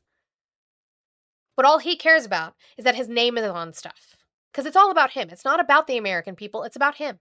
Trump held out another printout. The headline screened 339 billion all-time views of Trump TikToks. Can you believe it, the president asked us? Then Trump showed us two final printouts, rendering from different angles of the grand ballroom he was building on the White House grounds. He was in a convivial mood. The structure would have 10 columns on one facade, he said, modeled on the Roman style, and the other side would be inspired by Athens. He noted with evident satisfaction that the columns were larger than those of the Supreme Court. Behind the scenes, some of his aides had told us they wished Trump was more anxious about the dangers he was courting and about his plunging poll numbers. The president's pollster, Tony Fabrizio, summarized findings from 2 nights of focus groups conducted earlier in March. The first fell on the very same day we sat looking at Trump's maple tree printouts in the Oval Office. The results were bracing. The war in Iran was unpopular, poorly understood, and seen as a broken campaign promise that was distracting the president from the economy and health care. The military action lacked a clear rationale, and voters saw negative economic consequences consequences downstream of the conflict, compounding the affordability crisis that was already their top concern about the Trump presidency. Perhaps most distressing for the Trump team, the Epstein files came up consistently in focus groups and were a real negative with some of these voters. But Trump was uninterested in such feedback to the extent he still cared about polling at all. Papa Bear, I missed some of your comments. You're saying the GM Defense Department? Oh, like if they have a Defense Department that they're building, the GM Defense Department would not be able to ever completely build a whole missile. So what you're saying, again, it would depend on patents and such, but are you saying that they would have the right to build like pieces, right? And then they'd have to send them off? They will need key proprietary components which are heavily guarded and top secret. Okay. Yeah. Okay. I could totally see that as being plausible. He was seeing far fewer polls than during his first term. His advisors knew he was not receptive to being briefed on harsh realities. In his second term, unlike his first, he was willing to take breathtaking risks that could throw not only his presidency, but the Republican Party and the entire world into chaos and carnage. More than ever before as president, he was operating on pure gut instinct. It would take a combination of mind reader and psychologist to explain fully why Trump was willing to gamble so much more recklessly now. There were obvious theories. He was term limited and no longer had to worry about re-election. He had immunity confirmed by the Supreme Court and no longer had to worry about prosecutions. He was more confident in his instincts. He had already served a presidential term and had felt vindicated so often. And there was the fact that he was a walking moral hazard, rarely saddled for long with the costs or consequences of his risk-taking and rule-breaking. Now was his moment to try things like military adventures and overthrowing the global trade system. Now, they'll get more into this in the interview because since it's them being asked these questions, talking about it, he is kind of running this second administration with reckless abandon, which is why when people come up and they say, well, I'm supporting him because I supported his first term, I cut you off and I don't have those conversations. Why? Because, and they will talk about it, he was new. He didn't know the insiders, the bureaucracy that everybody talks about, right? Like he had the dyed-in-the-wool neocon Republicans surrounding him, guardrails to keep him in place. And so he really, as much as he kind of tried to step over the line and do things, and I will say there are still things in his first term that we find that were not good, right? We still had a trade war with China during that time. His obsession with the tariffs has been an issue for about 10 years. Or, it's been a long time that he's had an issue with that. But we had systems in place that checked his power and they were working. This time around, that's why I said reckless abandon. This time around, he has installed only loyalists. Congress, you guys helped to vote in these loyalists who are sitting on their hands and not checking his power. He also didn't know how much he could get away with before. That is also true, Z-Spark. He has realized that he can get away with a hell of a lot because you guys will keep liking him. He doesn't care about the poll numbers anymore because he knows he can't run again. As much as you guys can sit here and say Trump 2028 all you want to, as much as Steve Bannon wants to push it, the only thing he can do is unconstitutionally choose not to leave again. And I say again. But he can't run again. He knows he's done. Honestly, I don't think he gives a fuck about the midterms, besides people telling him like, sir, they can stop the things that you're doing. They can stop the things that you're doing. So he tries to like throw out a bone, but it's not working. He doesn't have to care anymore. And now he has the yes men around. Now he has everything that he could have wanted to be corrupt and to put his name on things, and he doesn't care about the consequences. He doesn't actually care about the American people. He cares about himself. And we have been saying this, and I don't know why you guys think the opposite. So let's go to this interview. I'm going to try and get it in the menu. to the right spot. Let me get through this ad real quick. Sorry. It's ballot time, so I'm getting all of my local ads. Love that for me. W. Manny Root now. Let's go. Take over that spot. We're going to beat Gabe Evans in November. Fuck yeah. Let's go. Okay. Let me see, am I at the right spot where I need to be? Almost. And then we'll bring it up.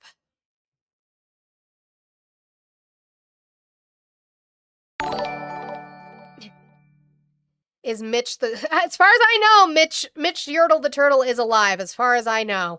I believe he's still in the hospital. And that he's like meeting, what was the last thing I read? He's like meeting with staff like over Zoom and stuff like that to still do his job, I guess. Yes, New York City, get out and vote today, if you haven't already. So let's get into this interview.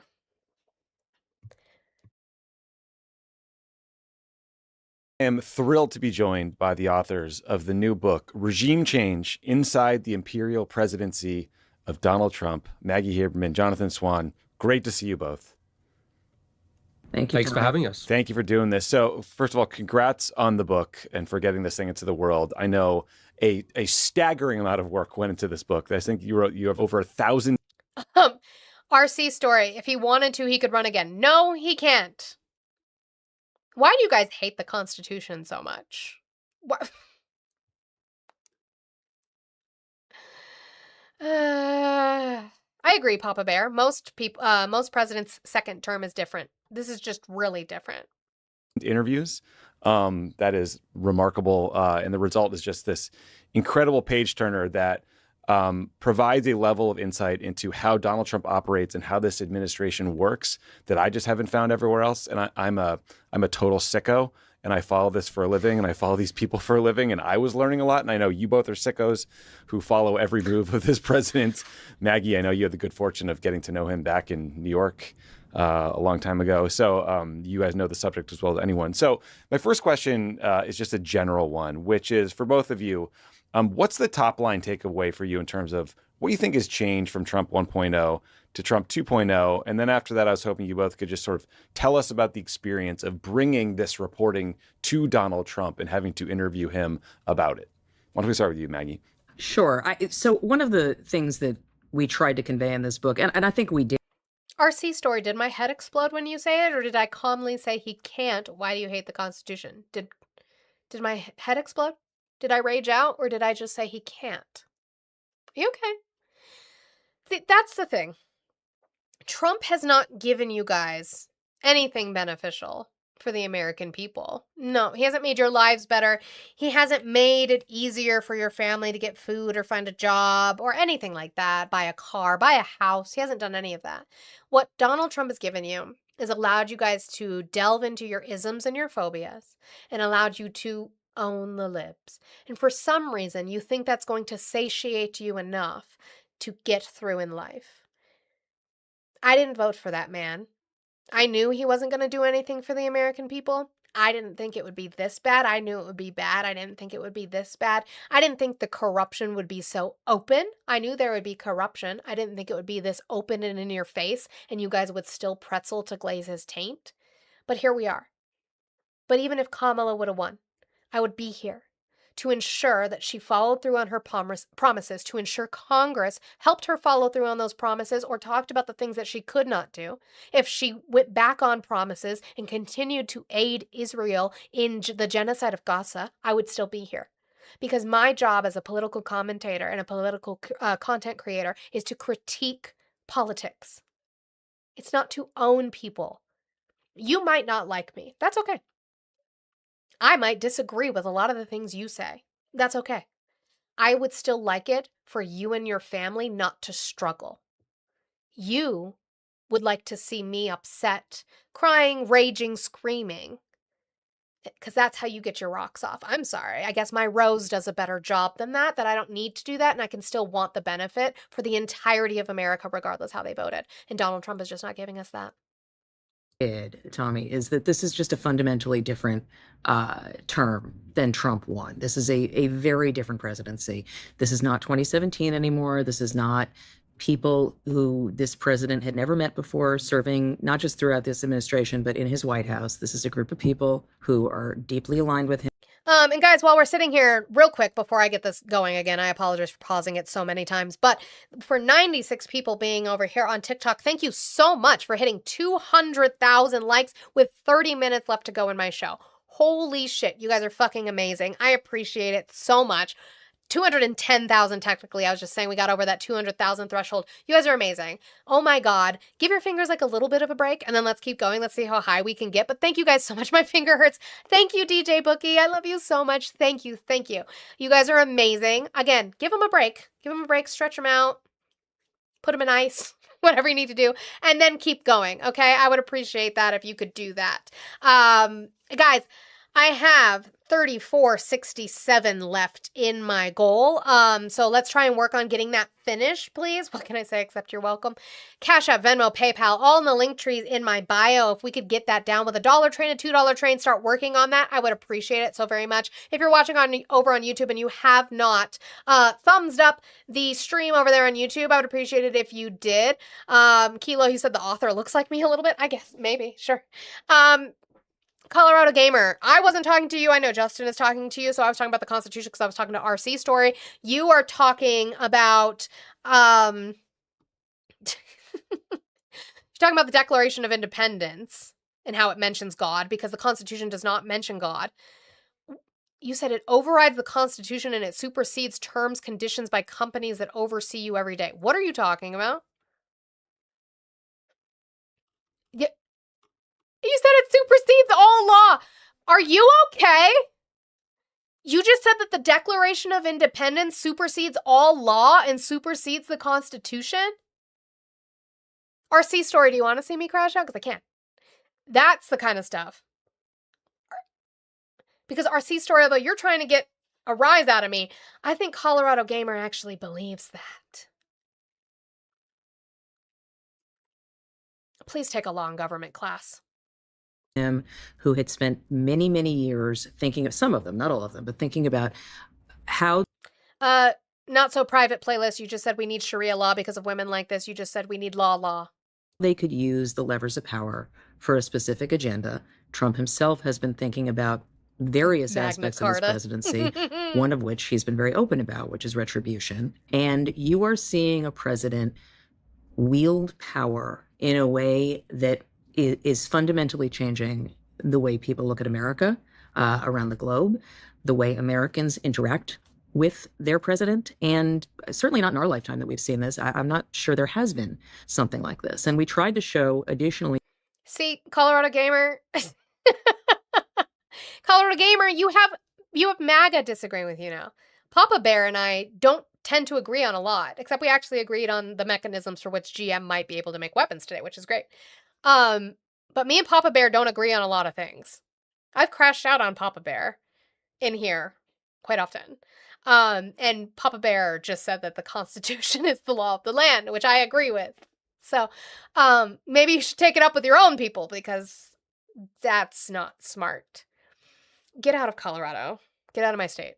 To his unique qualities, never admitting defeat, never having any shame, refusing to be thrown out of the arena, the various factors outside of his control that added to that. But he is coming back to came back to Washington with a very, very different climate. It was a completely cowed Republican Congress, cowed tech leaders, cowed donors, law firms who were facing threats of executive orders, media companies that were concerned about being targeted by the government.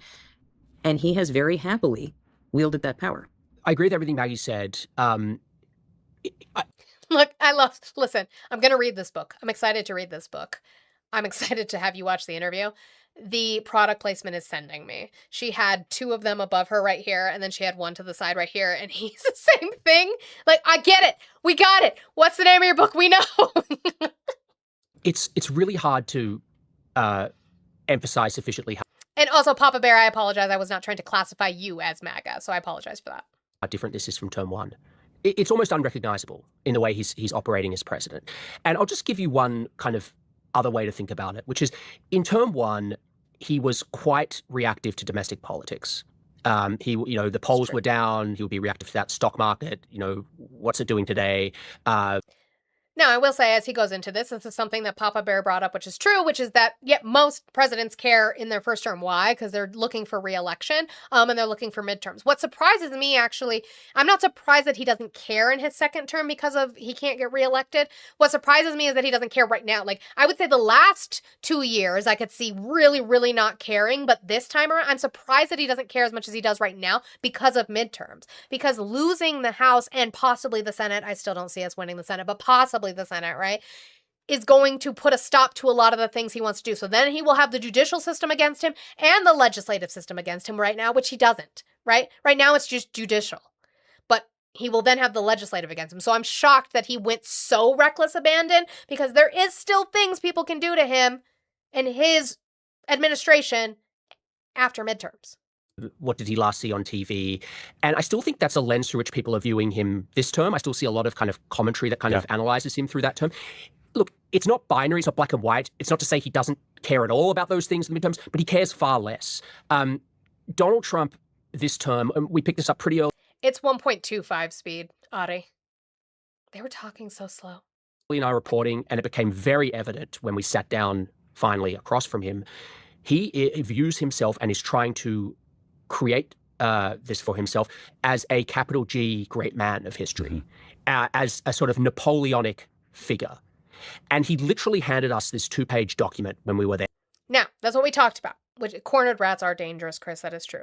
This is what I just talked about before I played it, which is the fact that I think he truly believes that nobody is going to give him monuments, dedicate things to him after he's gone. Nobody's going to do that on their own. So he's trying to give it to himself now. He wants to try to ensure his place, much like many dictators throughout history, but wants to ensure his place in history. I don't know if he even cares whether it's good or bad now. As long as he says it's good for himself, he doesn't seem to care because nobody else is going to do it for him.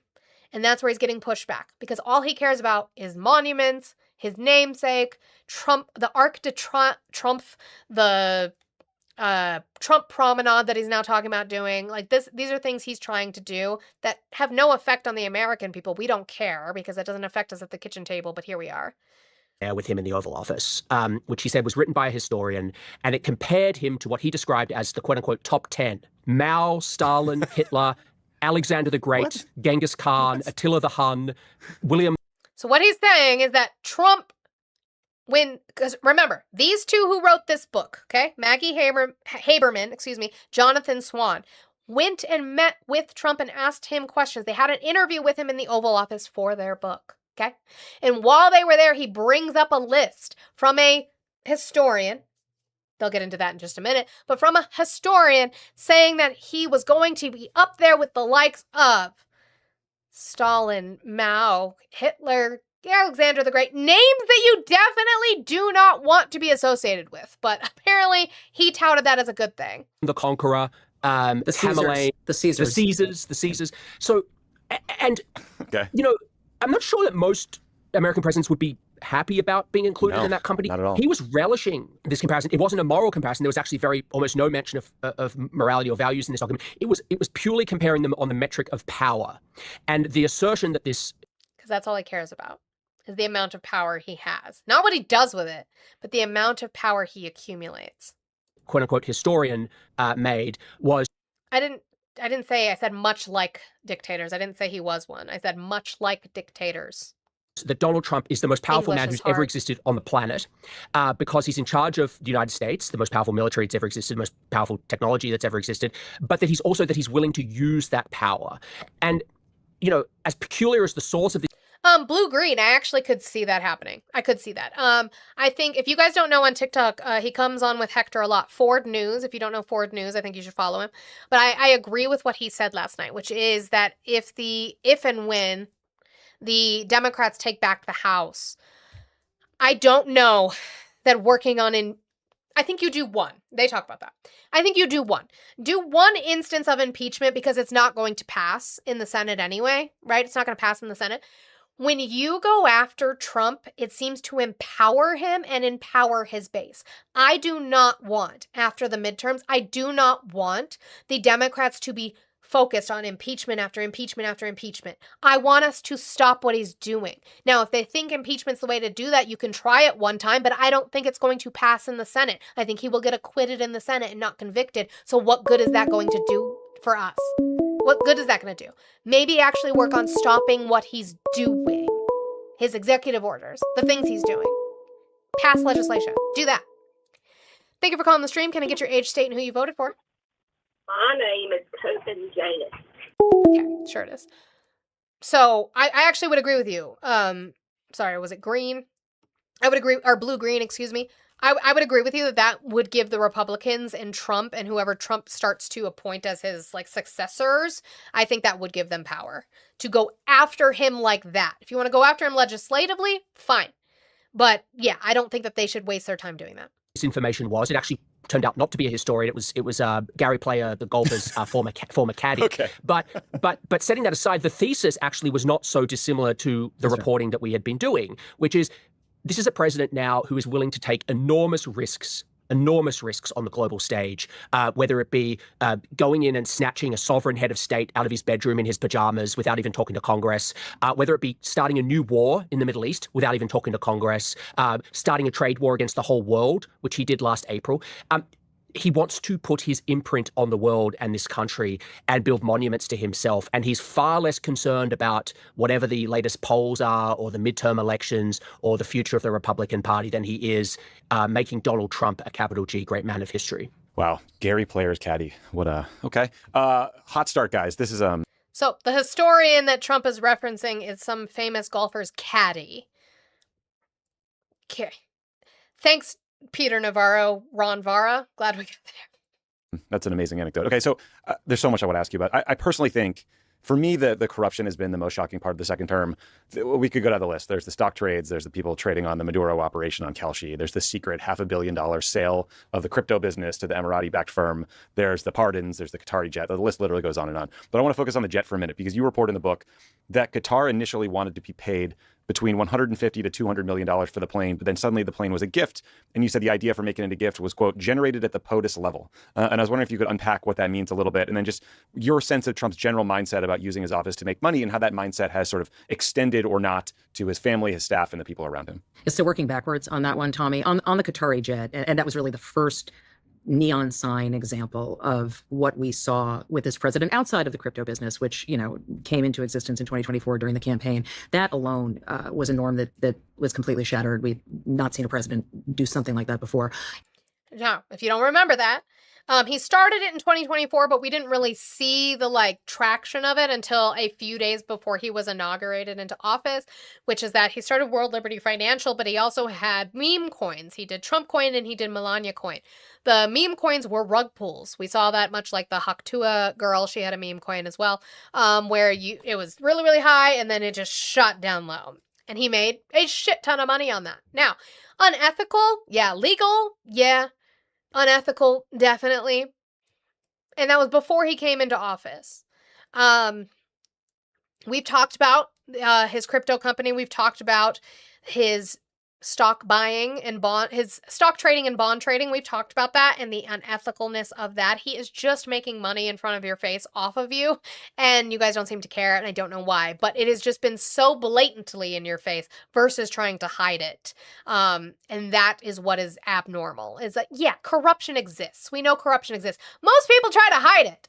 But apparently he has been able to brainwash you guys to say, well, but Nancy Pelosi, which again, no proof of, but even so, I don't care. Go lock that old bitch up. Nobody cares.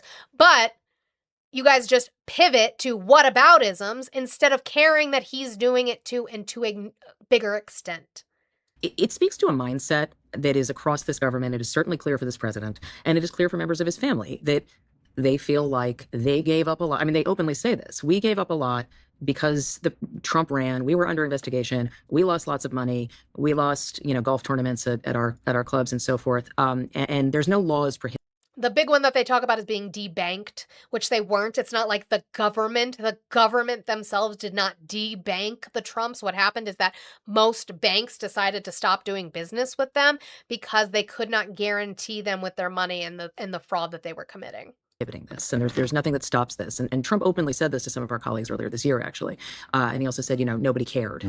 First offender, he said nobody will ever make a law to stop their stock trades.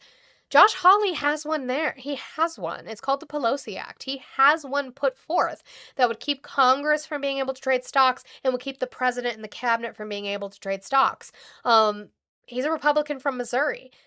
It's a Republican-controlled Congress, and they won't bring it forward. Ro Khanna is helping to push. Nancy Pelosi backed Josh Hawley's effort to do this. There are Democrats who are pushing for this. Elizabeth Warren, AOC, Bernie Sanders is not technically a Democrat, he's an independent, we know, but pushing for this to get put into law.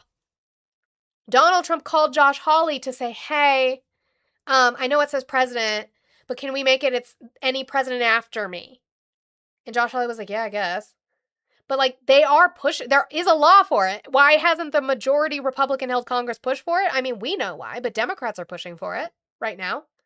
that he was trying to adhere to some guidelines. There were people who cared. It just didn't violate laws. And presidents are exempt, as most people know, from ethics laws in a different way. So this jet was initially described we actually, I think we're the first people to write about the fact that they were thinking about this jet.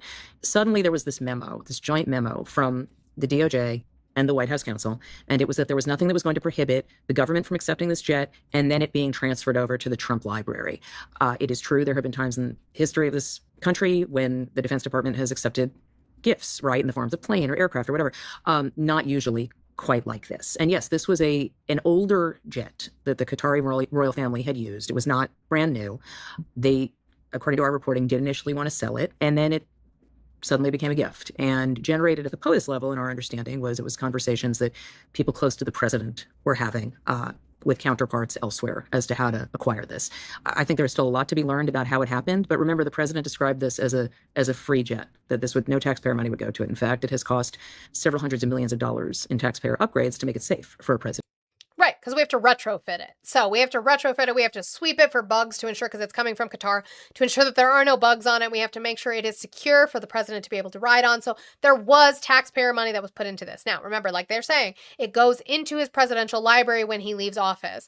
That's not us. That's not for us. That's just for him. So that is something for him, not anything for us. And this was obviously the crypto scheme, but we kind of set that to the side.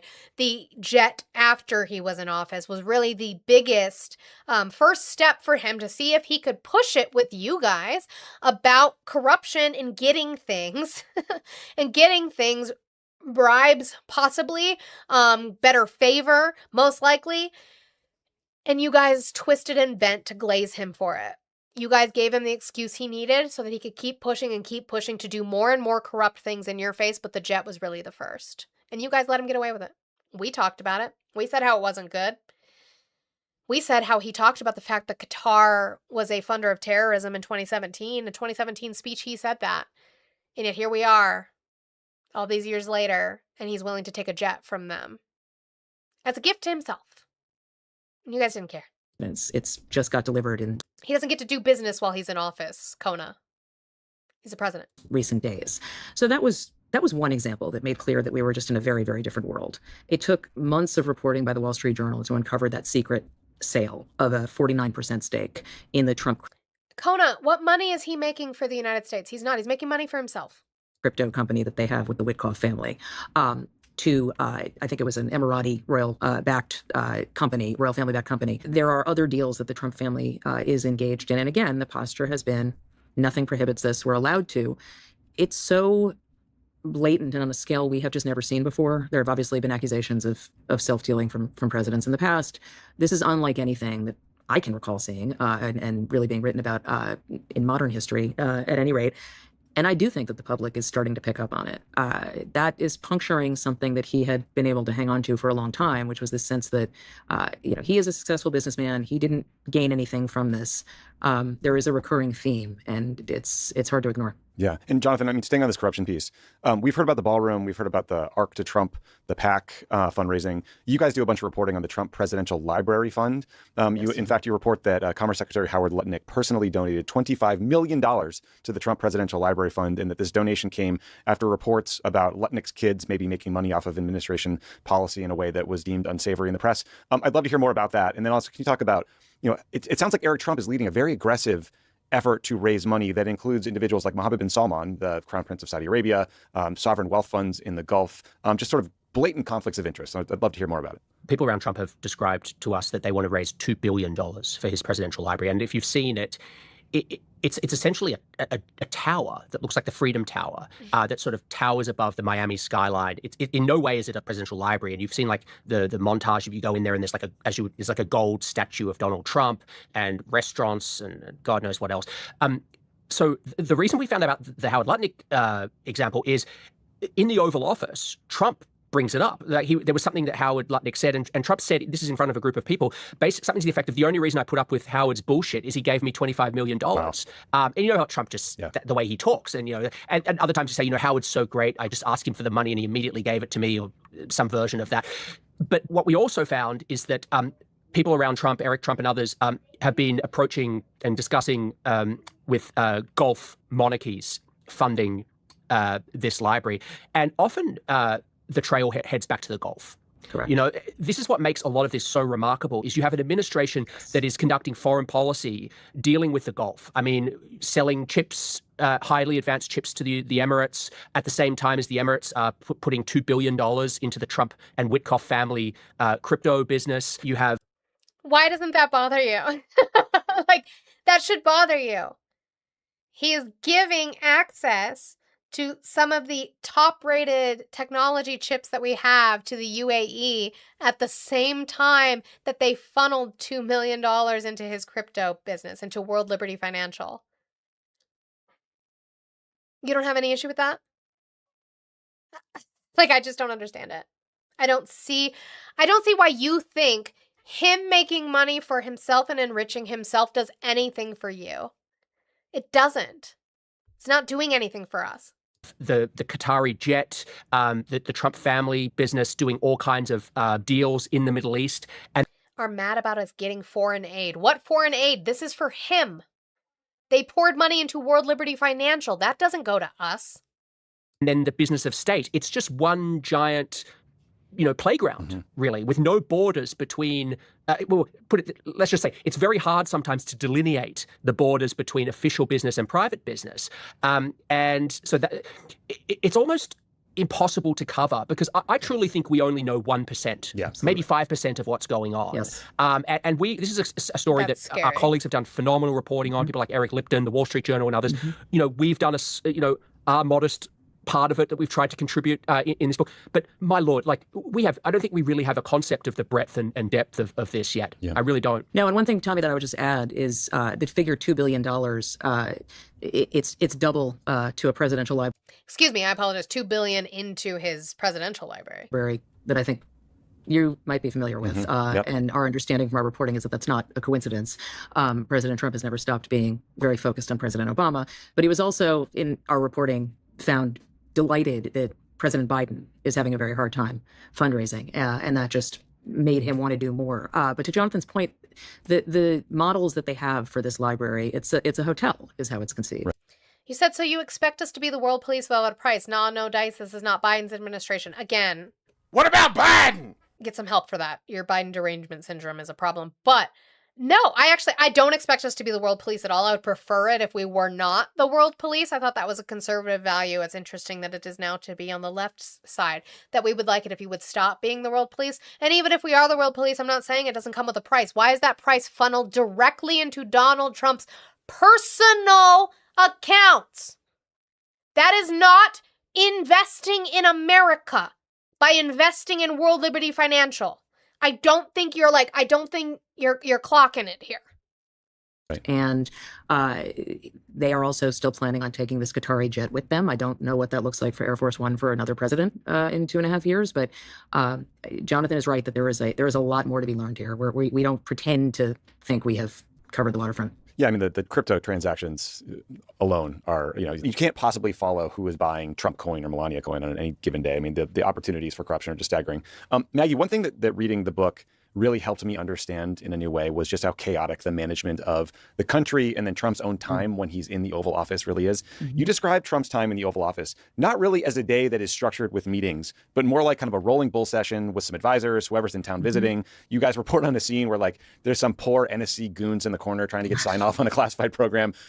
She kind of does sound like Megyn Kelly with it sped up like this, which I apologize, but it's not Megyn Kelly. The other side of the office, someone's on speakerphone from Mar-a-Lago. The fucking decorator walks in with rug samples. Oh, and just to make you guys more mad, this is Tommy Vitor, who worked in the Foreign Affairs Department under the Obama administration, just to make you mad. In case you don't know who the Pod Save America bros are. Or something that blows up the whole conversation. The pavers for the Rose Garden. Sorry, the pavers for the Rose Garden. Yeah. Tell us about, paint us a picture of what it's like inside. He said, bullshit. Donald Trump is telling you what stocks to invest in. You don't have the money. That's on you. That's not him helping the American people. That's him enriching himself and his buddies. He's letting them know. That's market manipulation. That's illegal. That's not helping the American people. Wow, Kona. Wow. At the Oval Office and how decisions are getting made. Yeah, look, I mean, we describe, as you say, this setting.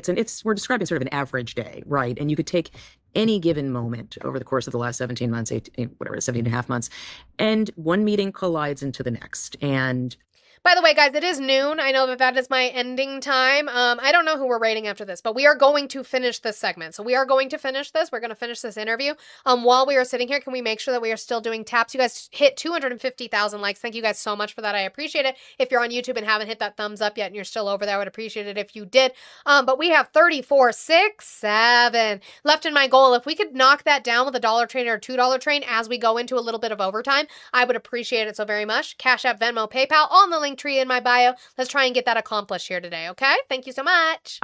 Trump often invites people in to take part in other meetings. You know, one example of that in the book is the meeting where Laura Loomer is listing people at the NSC. Mm-hmm. No, Cap, because I don't want to benefit off of the oppression of other people in the stock market. That's silly. It's like this rugged individualism has destroyed the United States. It's destroyed the United States. You stopped caring about people. And elsewhere in the government, who she is telling the president are against him. And Scott Perry, the congressman, comes in for a separately scheduled meeting, and then they start talking. And so there. Kona, you said we're turning into socialists and communists. What is Donald Trump doing by having the government invest in companies like Dell and NVIDIA? Owning a percentage of Dell and NVIDIA. What is that? There are constant scenes like this, and it has just become very familiar to everybody in Trump's world. It's how he functioned at Mar-a-Lago. It's how he functioned at Trump Tower.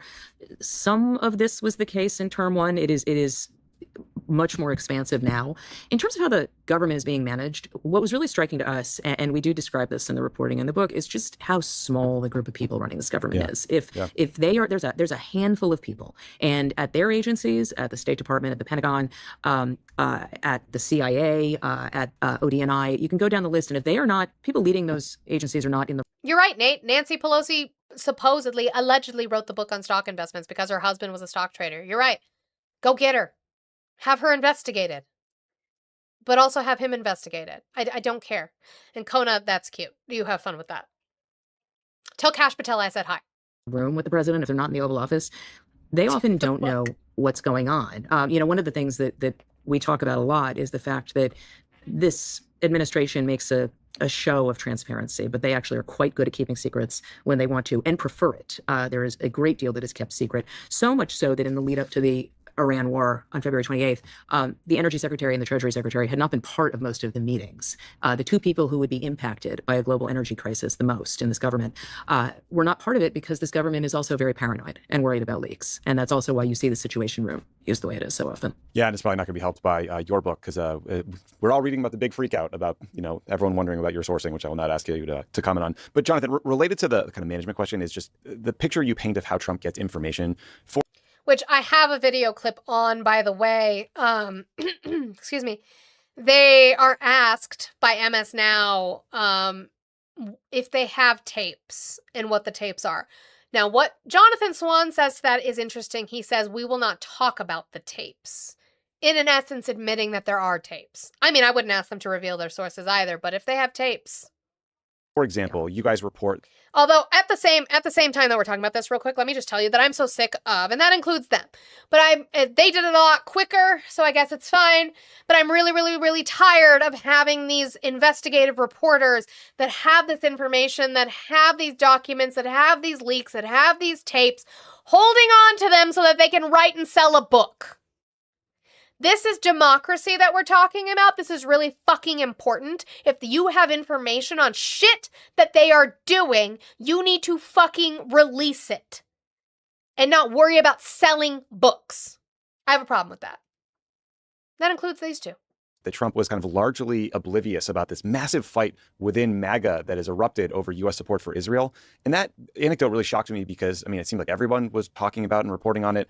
And usually he has a pretty good, sort of antenna for the base. And it made me wonder about his information diet, generally, which you guys, I think, describe as information from Fox News and then positive news printed out by a staffer named Natalie Harp. Can you tell folks who Natalie Harp is and sort of more about this information diet and whether, does any news break through to Donald Trump that is like factual but bad for him at this point? Yeah, it's not quite as black and white as that, but it's not far off what you just described. Natalie Harp is a a young woman who has worked for Donald Trump for a few years, used to be an anchor on OAN, which is a far-right network. She, one story that Maggie and I broke, and it's mentioned in the book, she's basically the most devoted, let's say, to Donald Trump, more than anyone we've ever seen. She has written him numerous letters that she's left for him, including one that says, "You are all that matters to me," or some version of that. Raised the eyebrows of the Secret Service during the campaign. Mine too. Mine are up. Some of these letters that were left in some of his private quarters. And she's just totally devoted to him. In Oval Office meetings, she sits on the chair at the side of the room with her laptop open. And Trump, they call her the human printer. So Trump basically just says, "Natalie, get me this," or he's, Google this. We have a scene in the book where during the trade war, or lead up to the Liberation Day, where he declares a trade war against the whole world, where he's just not believing the deficit numbers that Howard Lutnick is giving him. And he says, "Natalie, Google me the real numbers." So she's, furiously Googling, and of course the real numbers don't exist because what, Secretary Lutnick had given him were actually the real numbers. But so that's who she is. His information diet has constricted. There's no question. Whose name, Kayla? One, he was scrolling Twitter a lot more, Yes. which just gave him much more exposure to just random things that were coming across the transom. He still does watch MSNBC, as you've noticed, when he rages against Joe Scarborough and Mika. Oh, and, I don't know. I He'll have to still look up watch CNN. Natalie. But it's really Fox all the time. And that whole world of the Manosphere podcast, he exploited that to his advantage very effectively during the campaign, but it wasn't like he was ever a consumer of it. Like, Donald Trump doesn't sit there listening to like Theo Von and Joe Rogan and Tucker Carlson's podcast. They might as well not exist. He'll occasionally hear, "Oh yeah, Joe Rogan's been criticizing you," but he's not tuned into that. He's just watching Fox and hearing largely from people who support him. The patio at Mar-a-Lago is full of flatterers who are coming by you. "Great job. You're doing an amazing job, Mr. President." And his staff are people who largely believe in him, like him, not people like the first term who thought that he was dangerous or somebody that needed to be reined in. That's just not the dynamic at all. So, and then he's got, outside people like Boris Epstein, who's his personal lawyer and enforcer, who, he is so positive to Trump that Trump even jokes about it. He'll tell aides like, "Oh, I get indicted," and Boris tells me it's the best news ever. So that's the environment. Presidents always exist in a bubble, but this is a really thick bubble. This is an almost impenetrable bubble. This bubble is on purpose. Now, do I think some of this bubble is Donald Trump's doing himself? Yes. Do I think most of it is probably the people around him, like Hegseth, Witkoff, Kushner, Stephen Miller? Absolutely.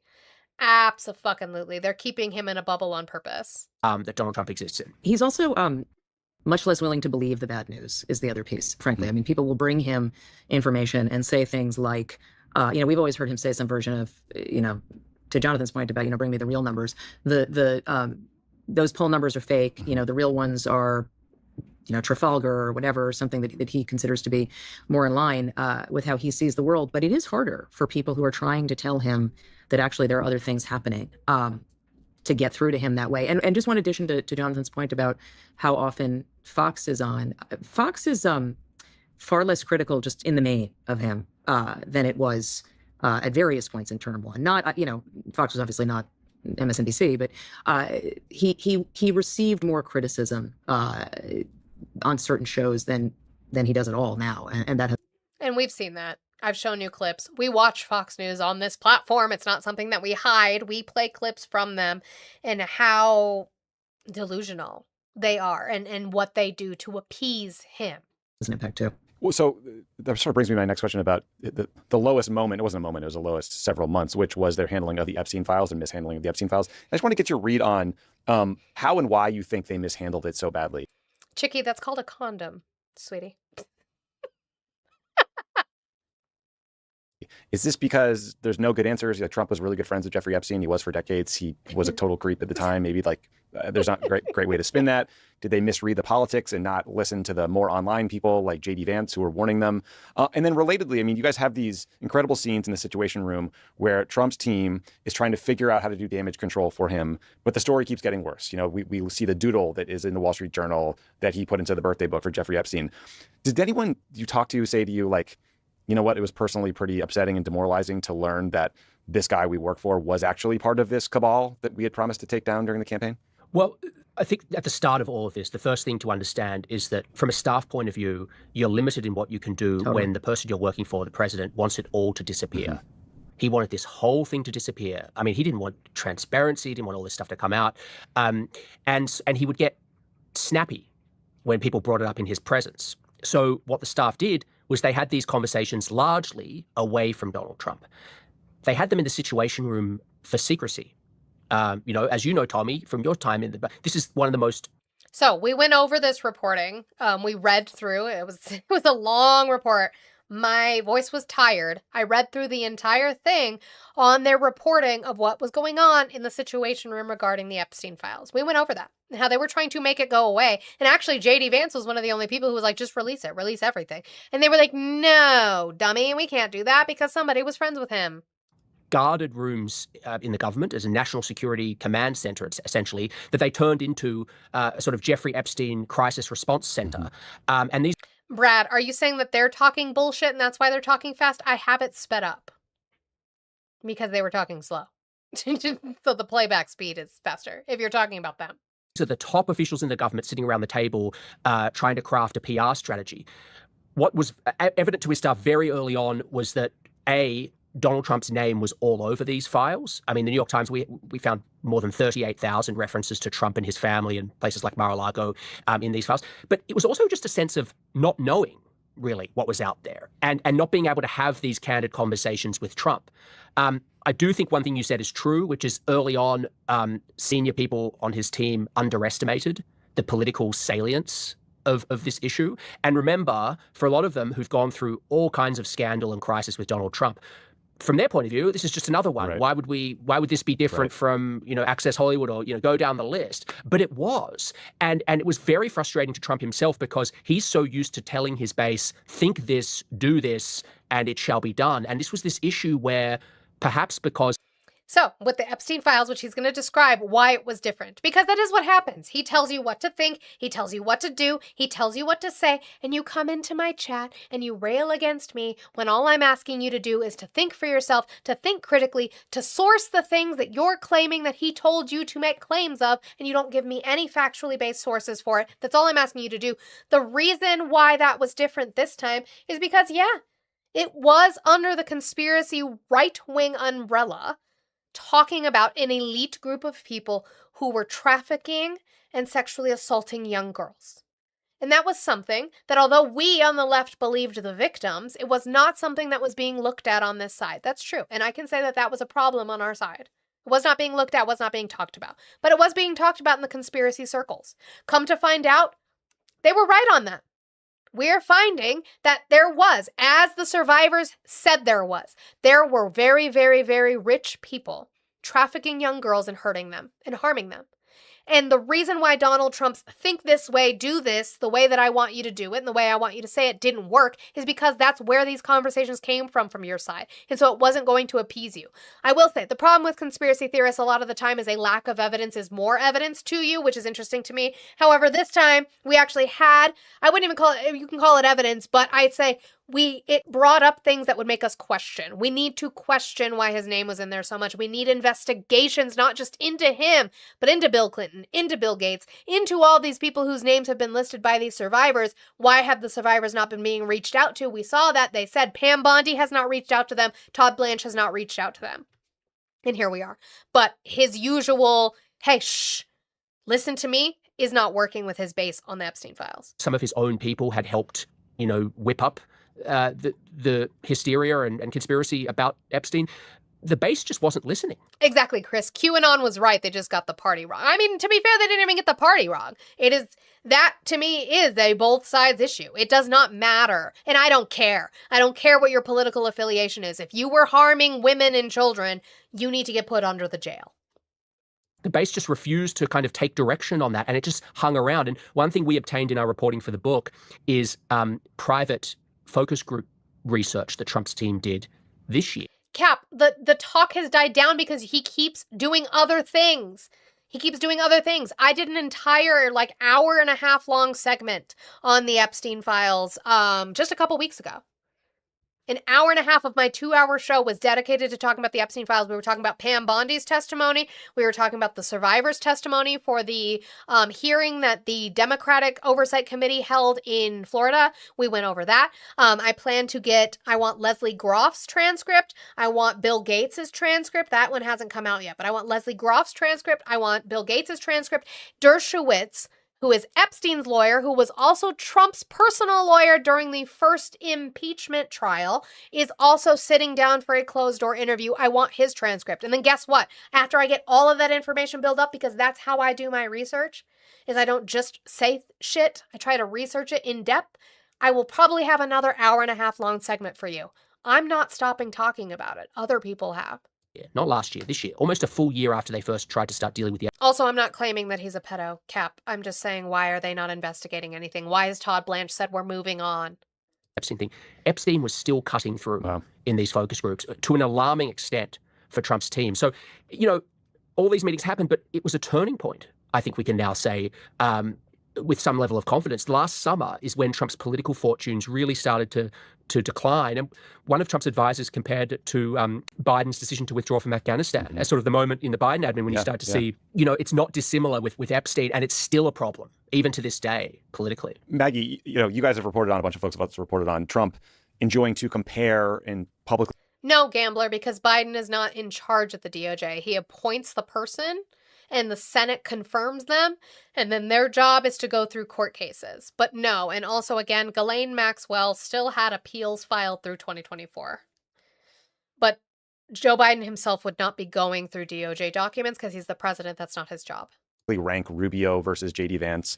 But you guys write that even early on, like back in 2021, I think, that Trump's aides noticed he had more personal chemistry with Marco Rubio than Vance. Now, Vance obviously wages a pretty effective charm campaign. He goes from calling him, comparing him to Hitler. But they work for him and he'll do what they're told. No. Because that would mean that what you're assuming in that is that Biden came in to a situation post-Epstein, but concurrent with Ghislaine Maxwell, and would have directed his DOJ to do that. I just don't think that Biden did that. I don't think Biden was the kind of president who was doing that. Why? Because he didn't run on retribution. You know who did? Donald Trump. To getting on the ticket. You write that Trump was impressed by Vance's intellect and good looks. I'm going to take issue with the part of that, but whatever. Is this an endlessly fun... No, Steve, I'm not debating a video. I'm debating commenters on YouTube. Parlor game and way to torture these guys? Or is he really trying to kind of constantly focus group and figure out the future of MAGA? How do you view it? A couple of things, but one is, you mentioned the J.D. Vance criticism of Trump and the Hitler comment, which I think was made in a text exchange with someone. Right. It's not like Marco Rubio was exactly subtle about Donald Trump. They ran against each other. There was a whole, genitalia adjacent, whatever, on the primary debate stage. It wasn't very adjacent. Oh, sorry. It was just genitalia. Yeah. Sorry. It was a literal dick measuring contest at a rally, I think. I'm just going to leave it there with you, Tommy. So I think that a couple of things. One, as you know very well, the second that somebody who is in office and is term limited, which the president is, despite all of the conversation around this, once they endorse somebody, they stop being quite as relevant and their lame duck status starts to increase. Donald Trump is not exactly somebody who is going to disappear quietly into that good night, as we've been saying throughout this episode, number one. So he's in no rush for that because he sees this as his party and his movement for a variety of reasons. I do think it is fun for him. I do think he enjoys it. As long as he has been in politics, he has done this. He did this with Mike Pence and Newt Gingrich and Chris Christie in 2016. Immediately in the lead up to when he announced that it was Pence, he was still leaving the idea open that it might be Chris Christie still, which he'd already offered it to Pence. So yes, there is the game aspect of it. It's hard to look at the existing fundamentals of the modern Republican Party and the MAGA movement and not see how J.D. Vance is still very much the prohibitive frontrunner. Yeah, now, sure. Obviously, lots can change, but I also don't think that Donald Trump is going to completely defy reality if that's where it's going. But again, these predictions are not worth a whole lot. I do think we will continue to see. Yeah, I wouldn't put any kind of normalcy to what Donald Trump's going to do.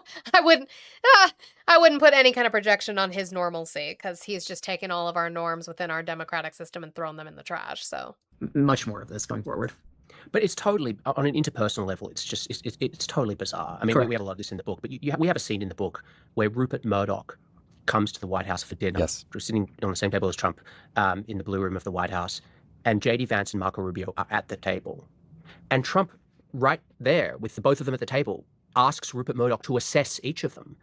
And Murdoch gives Marco Rubio a much more hearty, endorsement than Vance. I mean, this is what Trump is subjecting his vice president to. I think the only thing we can be confident of is that he's not going to make it comfortable or easy for him.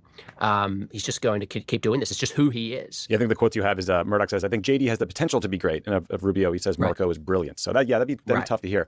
So, Jonathan, I track the Trump foreign policy closely. I just find it particularly interesting. And since the beginning, I've been trying to understand the emergence of Steve Witkoff, who, for the listeners, is like Trump's real estate and golf buddy turned diplomatic envoy for everything. This anecdote from the book blew my mind. So you have this scene where Witkoff is, I believe, in Moscow meeting with Vladimir Putin. The anecdote goes like this. What are you drawing, sir? Witkoff asked. Putin held up a piece of paper in thick looping pen strokes. It said 3+2, which is shorthand for the territorial framework that Witkoff had discussed with him. 3 oblasts Russia would keep outright, and 2 where the fighting would freeze in place. Quote, can you sign that for me and I can take it home, Witkoff asked. Putin signed the drawing and Witkoff brought it home where he had it framed in black with taupe mats. So 2 questions for listeners. Like basically what Witkoff is asking to be framed there is a piece of paper that would memorialize an agreement that would be capitulation for the Ukrainians, and I think a lot of people would argue validates Putin's decision to invade Ukraine, which led to the deaths of hundreds of thousands of people. Why would Witkoff want that in your view? And then more importantly, like, what do you make of Witkoff's emergence and his motivations? Because by all accounts, he seems like a very nice man, one who seemingly is in over his head, understandably, by the way. I think anyone would be in his position. But also, it's hard not to see his son's role at World Liberty Financial, the crypto business, and worry about conflicts of interest and corruption. So Steve Witkoff before this term, had no diplomatic experience, full stop. No foreign policy experience, full stop. There is a commonality. Now remember, Steve Witkoff is the one that is over there with Jared Kushner, who has no official capacity within the government, but is over there as some sort of agent of the government, even though he doesn't work there, doing these negotiations with Iran. They have both been the ones talking about real estate in Gaza and real estate in Iran now. The most senior levels of Trump world, which is a contempt for subject matter expertise and subject matter experts.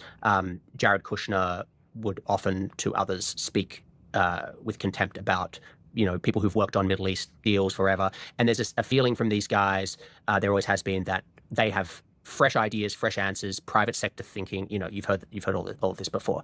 Trump feels comfortable with Witkoff, saw him as a deal maker, thought that he could bring home a quick deal with Putin. Trump thought it would be very easy to end this war. When he was saying 24 hours, it actually, in Trump's mind, I don't think was that much of a rhetorical flourish. I think he genuinely thought he could end this conflict very quickly, and has been quite frustrated that that Witkoff hasn't been able to bring home a deal. Witkoff, from what we can gather from his colleagues, views the conflict. There's not really a sense of Putin as a villain and an aggressor and Ukraine as a victim. It's actually, we have a scene in the book where Trump is with his inner circle in the Oval Office hashing out, supposedly going to hash out their Russia-Ukraine policy. And Keith Kellogg, who was his original envoy, is dutifully giving this presentation, which he spent all this time on. Unbeknownst to Kellogg, Trump already had a back channel set up with Witkoff. He hadn't told Kellogg about that. He's doing this presentation.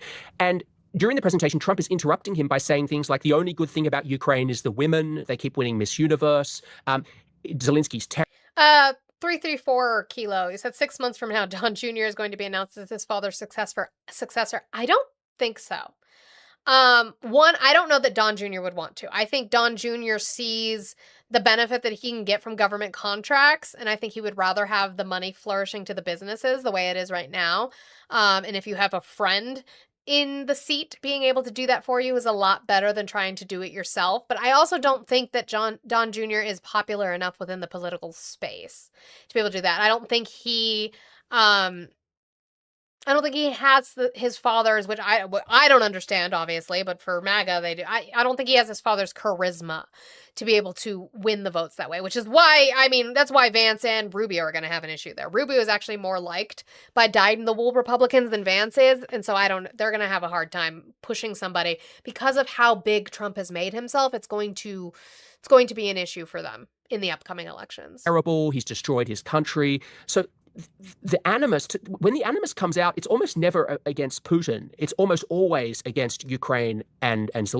And also, we're almost done here. Thank you guys for sticking with me in overtime. I wanted to finish this interview, and so I appreciate it. Can I get W's to Rory in the chat, though, please? W's to Rory for the $5. He said, just supporting. Thank you, Rory. I appreciate it so very much. Thank you. W's to Rory. I better see him in there. W's. Zelensky. And I think Witkoff saw his his job as bringing this conflict to an end, but really viewed those leaders on a flat plane without really making moral distinctions. I mean, we have another line in the book where he tells Putin that Russia's good at a lot of things, but they're really bad at PR, as if the Kremlin's main problem was a PR problem. So that's the mindset, and he goes and meets with Putin on his own. He really doesn't use staff like someone in that role would normally use staff, and as a result, there have been times where I think there's been miscommunication and misunderstandings, and it turns out diplomacy is complicated, and this conflict was not easy to resolve, and in fact, it's still raging on.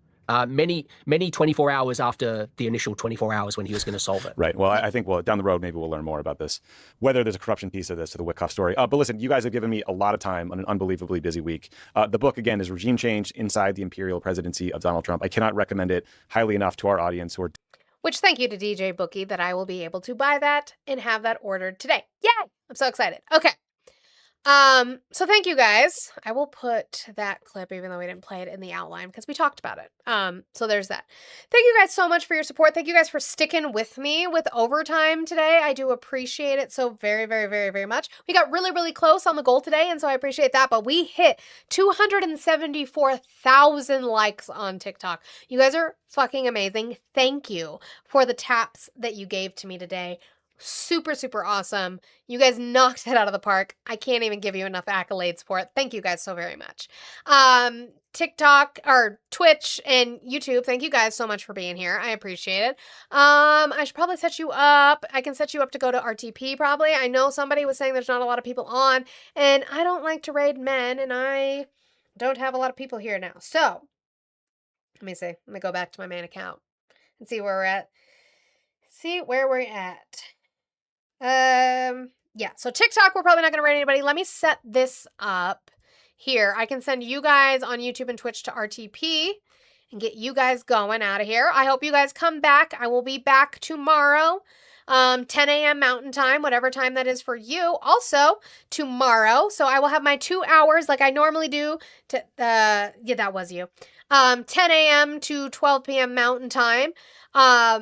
And then I will also be on with Ari tomorrow. We get to talk to two Trump supporters, so that'll be fun. I hope that you guys come back for that tomorrow on Ari's channel. So come back tomorrow for me, 10 a.m. to 12 p.m. Mountain Time, and then also come back for me and Ari taking phone calls. I would appreciate it.